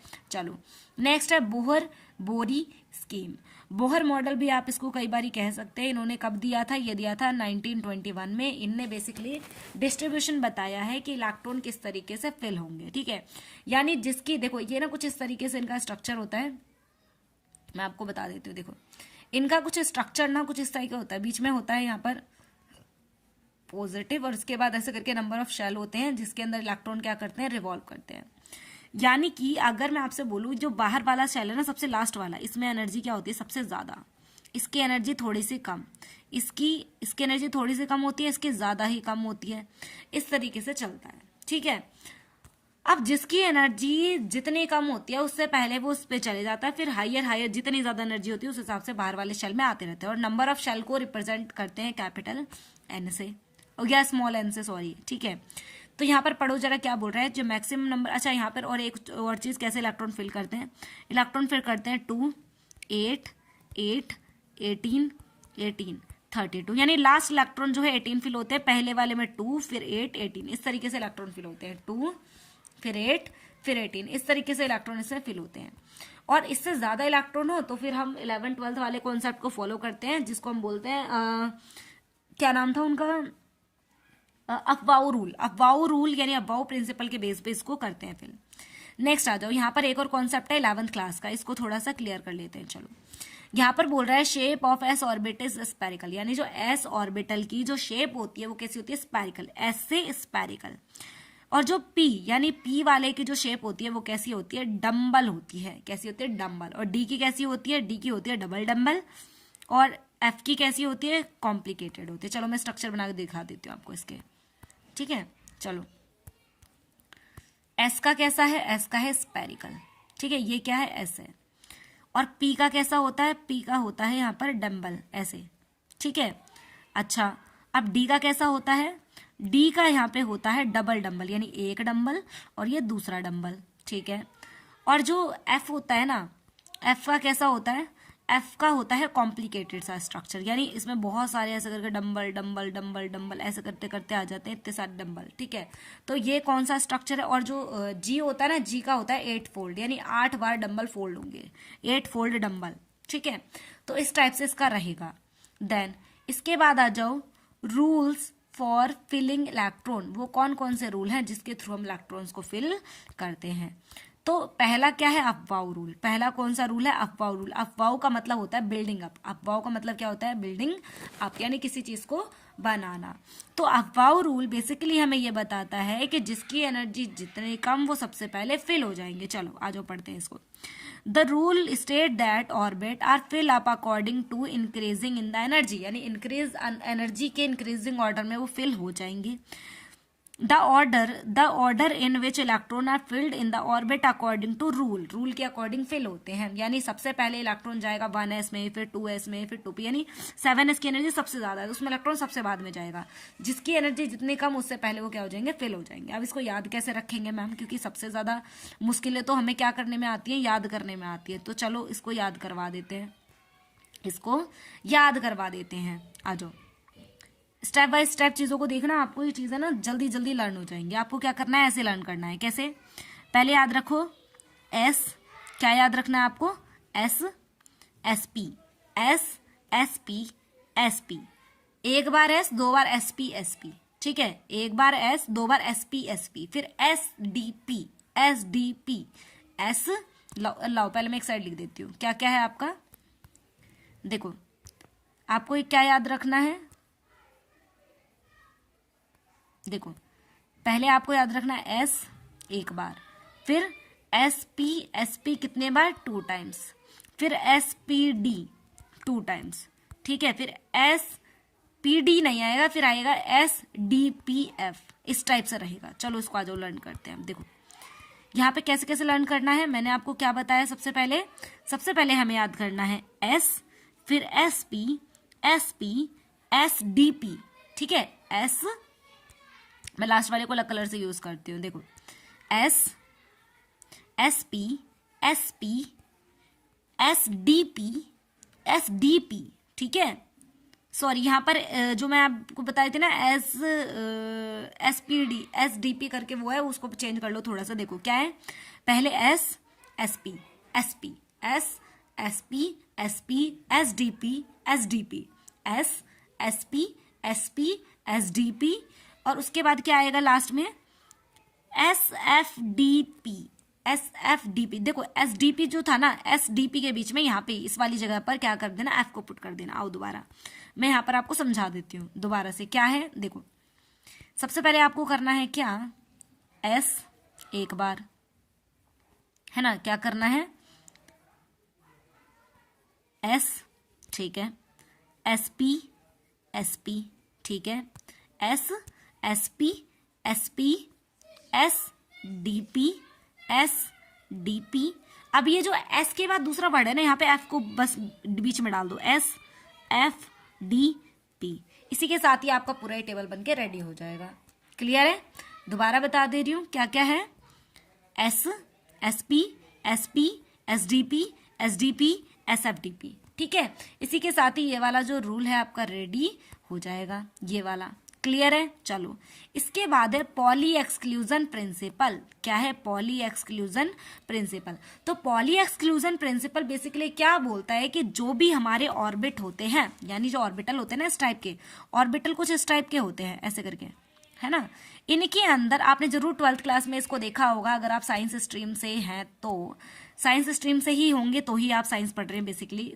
देखो चलो यहाँ पर क्या है कि इस तरीके से होते हैं, तो इनके अंदर जो इलेक्ट्रॉन है ना, आपने देखा होगा क्या कि ऐसे अपोजिट स्पिन में इलेक्ट्रॉन फिल होते हैं, है ना, ऐसे इलेक्ट्रॉन फिल होते हैं।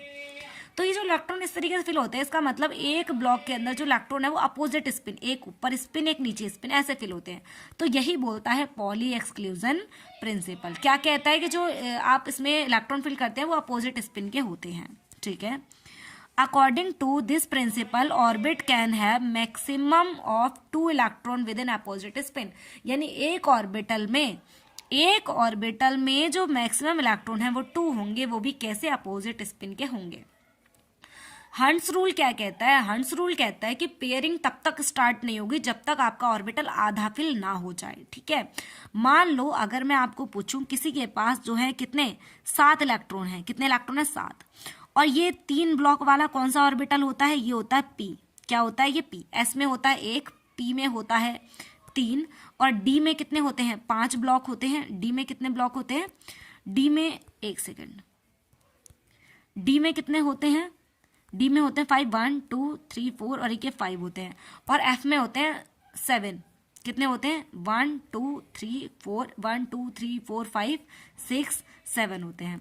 यानी एस के अंदर electron number of electron fill होते हैं 2, और पी में नंबर ऑफ इलेक्ट्रॉन फिल होते हैं 6, डी में नंबर ऑफ इलेक्ट्रॉन फिल होते हैं 10, और F में नंबर ऑफ इलेक्ट्रॉन फिल होते हैं 14। कितने फिल होते हैं? 14 फिल होते हैं, ये आपको याद रखना है। नेक्स्ट आ गया हो। अब इसमें अगर किसी के पास, मैंने कितने इलेक्ट्रॉन बताए थे? 7 इलेक्ट्रॉन बताए थे। अगर उसके पास 7 इलेक्ट्रॉन तो पहले सिंगल ही फिल करो, यानी 1। ऐसा नहीं होगा कि आप ऐसे फिल कर दो। देखो अगर आपने ऐसे फिल कर दिया ना 1 2 3 4 5 6 ऐसे हो गया तो ये गलत हो जाएगा, ठीक है। आपके पास चलो यहाँ पे कितने इलेक्ट्रॉन है मैं मान लेती हूँ एग्जाम्पल के लिए 5 इलेक्ट्रॉन है, ठीक है। तो कैसे फिल करोगे? आपको सबसे पहले एक एक इलेक्ट्रॉन भरना है, यानी 1 2 3, मतलब हाफ फिल हो गया। देन हाफ फिल हो जाएगा उसके बाद अब स्टार्टिंग में जाओगे, यानी 4 5। तो ये कौन कहता है? कहता है हंट्स रूल। अफवाओ प्रिंसिपल ने कहा कि इलेक्ट्रॉन्स जो फिल होते हैं अपने और मतलब इंक्रीजिंग ऑर्डर में फिल होते हैं, यानी कि जिसकी एनर्जी जितनी कम उसमें इलेक्ट्रॉन पहले फिल हो जाएगा, जिसकी एनर्जी जितनी ज्यादा उसमें इलेक्ट्रॉन बाद में फिल होगा, ठीक है। अब पॉली एक्सक्लूजन प्रिंसिपल कहता है हर एक ऑर्बिटल में मैक्सिमम सिर्फ 2 ही इलेक्ट्रॉन जा सकते हैं और दोनों ही अपोजिट स्पिन के होंगे। हंट्स रूल क्या कहता है? हंट्स रूल कहता है कि जितने भी सबसेल हैं, सबसेल के अंदर पेयरिंग जो होगी, सबसेल के अंदर पेयरिंग जो होगी वो कैसी होगी? पहले उसमें सिंगल ही ऑर्बिटल फिल होंगे, यानी वो हाफ फिल होगा, देन उसके बाद उसकी पेयरिंग स्टार्ट होगी। यानी कि according to it in subshell pairing of electron takes place only when each orbital is singly occupied. अगर ये सिंगली फिल हो जाएगा ऑर्बिटल, उसके बाद ही क्या होगा? अच्छा सबसे पहले एक चीज देखो क्या होता है। सबसे पहले यहाँ पर एक चीज देखो, सबसे पहले होते हैं शेल, फिर क्या होते हैं? सबसेल, सबसेल, सबसेल के बाद आते हैं ऑर्बिटल, ऑर्बिट, फिर आते हैं ऑर्बिटल, ठीक है। सेल, सबसेल, ऑर्बिट और ऑर्बिटल, क्लियर है? इस तरीके से चीजें चलती हैं। तो ऑर्बिटल के अंदर इलेक्ट्रॉन जो फिल होंगे वो कैसे होंगे? सिंगल ही पहले फिल हो जाएगा किसी भी सबसेल में, देन उसके बाद आगे चलते हैं आगे। देन इसके बाद है आपका अगला कॉन्सेप्ट है यहाँ पर टाइप्स ऑफ रिएक्शन। ये 10th क्लास का कॉन्सेप्ट आ गया, जो 10th क्लास का चैप्टर है ना आपका, chemical reaction and it's equation, वो वाला। तो केमिकल रिएक्शन वो रिएक्शन होती है जिसके अंदर केमिकल चेंज देखने को मिल रहा हो, है ना। और जहां पर, अच्छा एक चीज और इससे पहले समझ लो, एक एरो होता है। क्या होता है? एक एरो होता है। एरो के पीछे जितनी चीजें होती हैं उसे हम क्या कहते हैं? रिएक्टेंट कहते हैं। क्या कहते हैं? इसे हम कहते हैं रिएक्टेंट। यानी जो चीजें आपस में रिएक्ट करती हैं और एक नई चीज बनाती है, और नई चीज बनाती है वो कहाँ आता है? वो आता है राइट साइड में, उसे क्या कहते हैं? प्रोडक्ट कहते हैं, ध्यान रखना। और ये जो एरो है ना, इस एरो का नाम, इसका नाम होता है गिब्स का सिंबल। किसका सिंबल?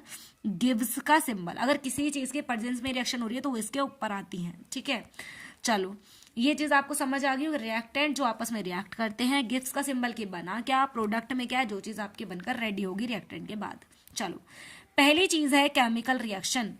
तो यहाँ पे देखो क्या बोल रहे हैं, it is a change in which one और मोर सब्सटेंस और रिएक्टेंट रिएक्ट, यानी एक ऐसा चेंज होता है जहां पर एक या एक से ज्यादा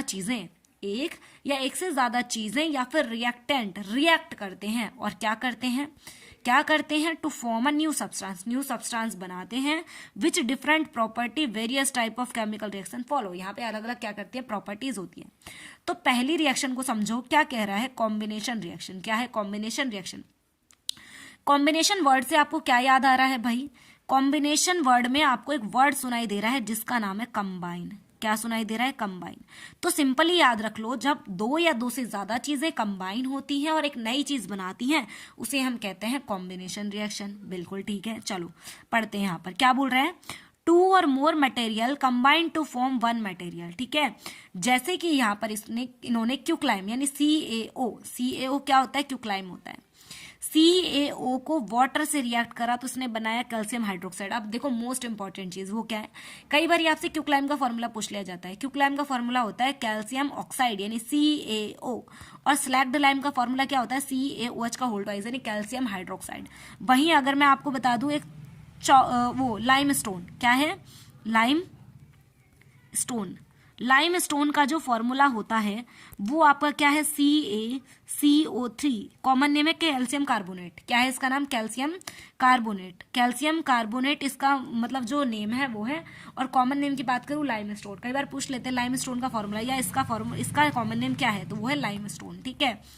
चलो इसके बाद क्या है, ये चीज ध्यान रखनी है। उसके बाद आओ, बोल रहा है कि ये जो रिएक्शन है ना, देखो इसमें क्या दिख रहे हो, साइड में हीट निकल रही है।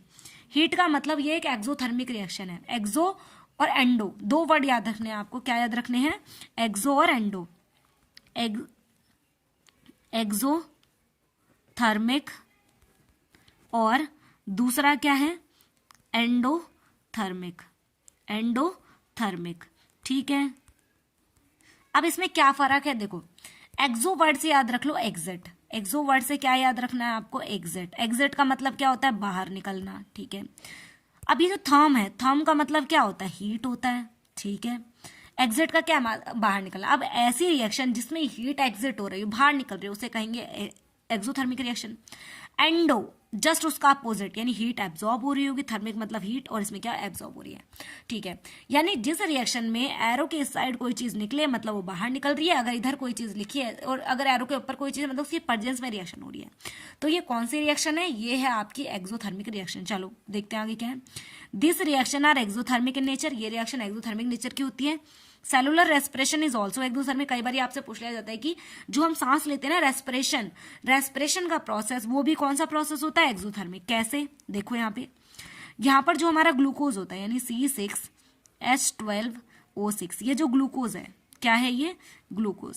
ये जो ग्लूकोज है वो ऑक्सीजन से रिएक्शन करता है और क्या बनाता है, ये बनाता है आपका कार्बन डाइऑक्साइड, वाटर और एटीपी।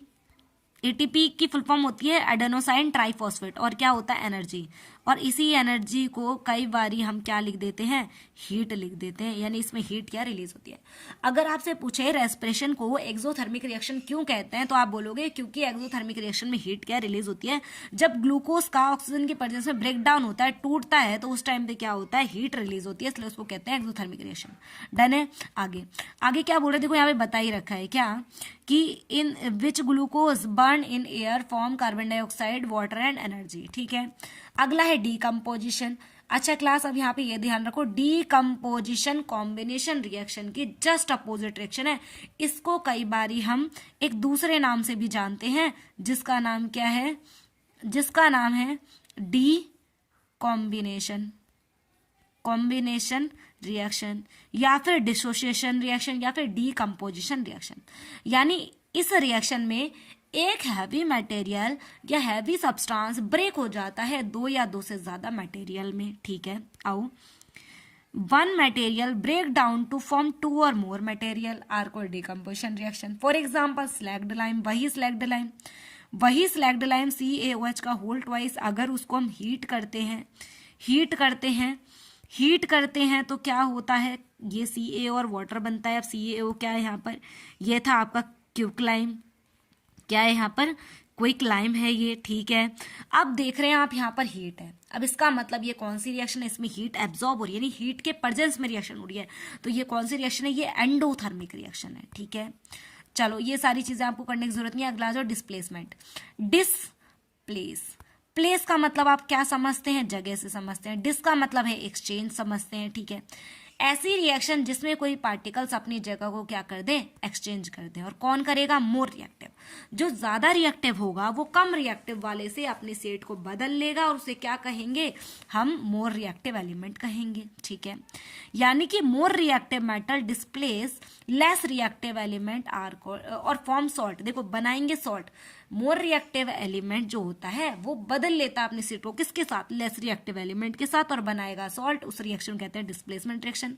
फॉर एग्जांपल मैग्नीशियम ने हाइड्रोक्लोरिक एसिड के साथ रिएक्शन करी, और यहाँ पर आप क्या देख रहे हो, Mg ने हाइड्रोजन को डिस्प्लेस कर दिया, और यहाँ पर देखो क्या बन गया, MgCl2, और H2 क्या हो गया, बाहर निकल गया। और ये कौन सी रिएक्शन है, डिस्प्लेसमेंट रिएक्शन है। नेक्स्ट, ऐसे ही इसमें देखो, इस रिएक्शन में क्या हो रहा है, Pb ने कॉपर को डिस्प्लेस कर दिया है, क्योंकि यहाँ पर Pb ज्यादा रिएक्टिव है, इसलिए इस तरीके से कॉपर बाहर निकल गया। देन जिंक और कॉपर में देखो, जिंक ने कॉपर को डिस्प्लेस कर दिया है, देखो इस तरीके से, समझ गए, तो ये चीज है। नेक्स्ट आओ डबल डिस्प्लेसमेंट में क्या होता है, बोथ मतलब दो मेटल ऑफ कंपाउंड अपनी सीटों को इंटरचेंज कर देते हैं और दो नए सॉल्ट बनाते हैं। क्लियर है। तो आओ जरा क्या बोल रहा है यहाँ पर, metal of two compound, metal के दो कंपाउंड इंटरचेंज करते हैं अपनी जगह पर और न्यू दो सॉल्ट बना देते हैं। आओ FeS यानी आयरन सल्फेट हाइड्रोक्लोरिक एसिड के साथ रिएक्ट कर रहा है, क्या बना रहा है, आयरन क्लोराइड, और H2S यानी हाइड्रोजन सल्फाइड, ये फॉर्म कर रहा है। अब यहाँ पर हुआ क्या है, देखो यहाँ पर ये हुआ है, Fe और Cl, Fe और Cl कंबाइन हो गए हैं, ठीक है, और H और S कंबाइन हो गए हैं। समझ रहे हो, ये चीज यहाँ पर हुई है। अगली रिएक्शन क्या है, ऐसे ही देखो इसमें भी हो रहा है, इसमें मैं आपको बताती हूँ क्या हो रहा है। यहाँ पर KSO4 कंबाइन हो रहा है और इधर से क्या हो रहा है, ये वाला मॉलिक्यूल ये कंबाइन हो रहा है। नीचे वाले में अगर हम देखें तो AgCl कंबाइन हो रहा है और NaOH क्या हो रहा है, ये कंबाइन हो रहा है ना। तो इस तरीके से यहाँ पर चीजें हो रही हैं। नेक्स्ट आओ, नेक्स्ट है ऑक्सीडेशन और रिडक्शन। चलो पहले इनको समझ लो, ऑक्सीडेशन क्या होता है, पहले सिंपली ऑक्सीडेशन को समझो फिर रिडक्शन को समझना। ऑक्सीडेशन क्या होता है, ऑक्सीजन होता है, ऑक्सीडेशन होता है एडिशन ऑफ, एक second, addition of oxygen and removal of hydrogen, यानी ऐसी रिएक्शन जिसमें ऑक्सीजन तो ऐड हो रहा हो और हाइड्रोजन क्या हो रहा है, रिमूव हो रहा है, उसे कहते हैं ऑक्सीडेशन रिएक्शन। अब वो रिएक्शन जिसके अंदर हाइड्रोजन तो ऐड हो रहा हो और ऑक्सीजन क्या हो रहा है, रिमूव हो रहा हो, यानी उसके जस्ट अपोजिट, ओ से ऑक्सीडेशन, ओ से ऑक्सीजन ऐड, ओ से ऑक्सीडेशन, ओ से ऑक्सीजन ऐड और हाइड्रोजन रिमूव, वो है ऑक्सीडेशन। और जिसके अंदर हाइड्रोजन क्या हो रहा है, ऐड हो रहा है और ऑक्सीजन रिमूव हो रहा है, उसे कहते हैं रिडक्शन। ठीक है, ये भी समझ आ गया। अब ऐसी रिएक्शन जिसके अंदर ऑक्सीडेशन और रिडक्शन साथ साथ होते हैं, एक साथ होते हैं, उसे कहते हैं रेडॉक्स रिएक्शन। ठीक है, in this reaction oxidation and reduction occur simultaneously are called redox reaction. Spelling लिख देती हूँ मैं यहाँ पर, क्या है रेडॉक्स की स्पेलिंग, रेडॉक्स रिएक्शन। ठीक है, आ जाओ, शायद आपको यहाँ पे भी दे रखा हो कहीं पर। चलो देखो, oxidation is defined as the addition of oxygen and removal of hydrogen, यहाँ तक क्लियर है। VRS वहीं पर reduction is defined as the removal of oxygen and addition of hydrogen. ठीक है, अब एग्जाम्पल को समझ लो भाई। एग्जाम्पल में क्या हुआ है, एग्जाम्पल में ये हुआ है, CuO को देखो, यहाँ Cu को कंपेयर करो तो यहाँ आप क्या देख रहे हैं, ऑक्सीजन रिमूव हुआ है, ऑक्सीजन रिमूव हुआ है यानी क्या बोल रहा है, रिडक्शन हुआ है। ठीक है, वहीं पर अगर आप देखो हाइड्रोजन से H2 क्या हुआ है, ऑक्सीजन ऐड हुआ है, तो आप देखते हैं क्या बता देंगे, addition of oxygen, that means ये क्या है, ऑक्सीडेशन है। और ये पूरी की पूरी रिएक्शन, इस रिएक्शन में ऑक्सीडेशन भी हो रहा है, रिडक्शन भी हो रहा है, दैट मीन्स ये कौन सी रिएक्शन का एग्जाम्पल है, ये है आपका रेडॉक्स रिएक्शन का एग्जाम्पल। समझ गए, चलो आगे आओ। नेक्स्ट बोल रहा है यहाँ पर जो रस्टिंग ऑफ आयरन, क्या बोल रहा है, रस्टिंग ऑफ आयरन यानी एक सेकेंड, हाँ, ये बोल रहा है यहाँ पर कि रस्टिंग ऑफ आयरन यानी लोहे में जंग लगना। और रेंसिडिटी, रेंसिडिटी क्या होता है, रेंसिडिटी होता है जब ऑयल और फैट कंटेनिंग फूड होता है ना, आप उसको लॉन्ग टाइम तक ऐसे हवा में छोड़ देते हैं और उसका टेस्ट ना बहुत बेकार, अनप्लीजेंट स्मेल, बहुत बेकार सी स्मेल और बहुत बेकार सा टेस्ट आने लग जाता है, उसे हम कहते हैं रेंसिडिटी। ठीक है, अब रेंसिडिटी को अच्छा एक चीज और देख लो यहाँ पे, रेंसिडिटी को प्रिवेंट करने के लिए हम नाइट्रोजन गैस का यूज करते हैं। जो आप चिप्स पैकेट्स देखते हैं, आप मार्केट से जो भी चिप्स पैकेट, नमकीन बिस्कुट लेते हैं, उसके अंदर क्या होता है, एक गैस होती है, वो गैस क्या होती है, नाइट्रोजन। अब दूसरा ऑप्शन क्या है, आप कई बार घर पे एयर टाइट कंटेनर में नमकीन को रख देते हैं ताकि वो सीले नहीं, है ना, उसमें मॉइस्चर ना आए, तो वो भी क्या है, इस रेंसिडिटी का प्रिवेंशन मेथड है। ठीक है, तो रस्टिंग ऑफ आयरन यानी लोहे में जंग लगना और रेंसिडिटी, ये दोनों ही किसके रिजल्ट है, ये दोनों के दोनों रिजल्ट हैं किसके, ऑक्सीडेशन के, यानी ऑक्सीजन के प्रेजेंस में रिएक्शन होती है, उसका एक रिजल्ट है। आगे देन इसके क्वेश्चंस हैं, तो अगर आप ऐसे ही क्वेश्चंस को इनको ट्राई करना चाहते हैं तो, और ये बुक का PDF अगर आपको चाहिए तो आप टेलीग्राम चैनल को ज्वाइन करिए, वहाँ पर आपको ये बहुत सारा कंटेंट मटेरियल आपको मिल जाएगा, जो भी डाउट है आप वहाँ पे शेयर कर सकते हैं। आई होप सो वीडियो अच्छी लगी होगी, ऐसी और वीडियो के लिए चैनल पे बने रहिए, वीडियो को लाइक करिए अगर वीडियो कॉन्सेप्ट आपको हेल्पफुल लगा है तो, और चैनल को सब्सक्राइब कर लीजिए ताकि हर वीडियो का नोटिफिकेशन आपको तुरंत ही मिल जाए। Thank you so much watching this video.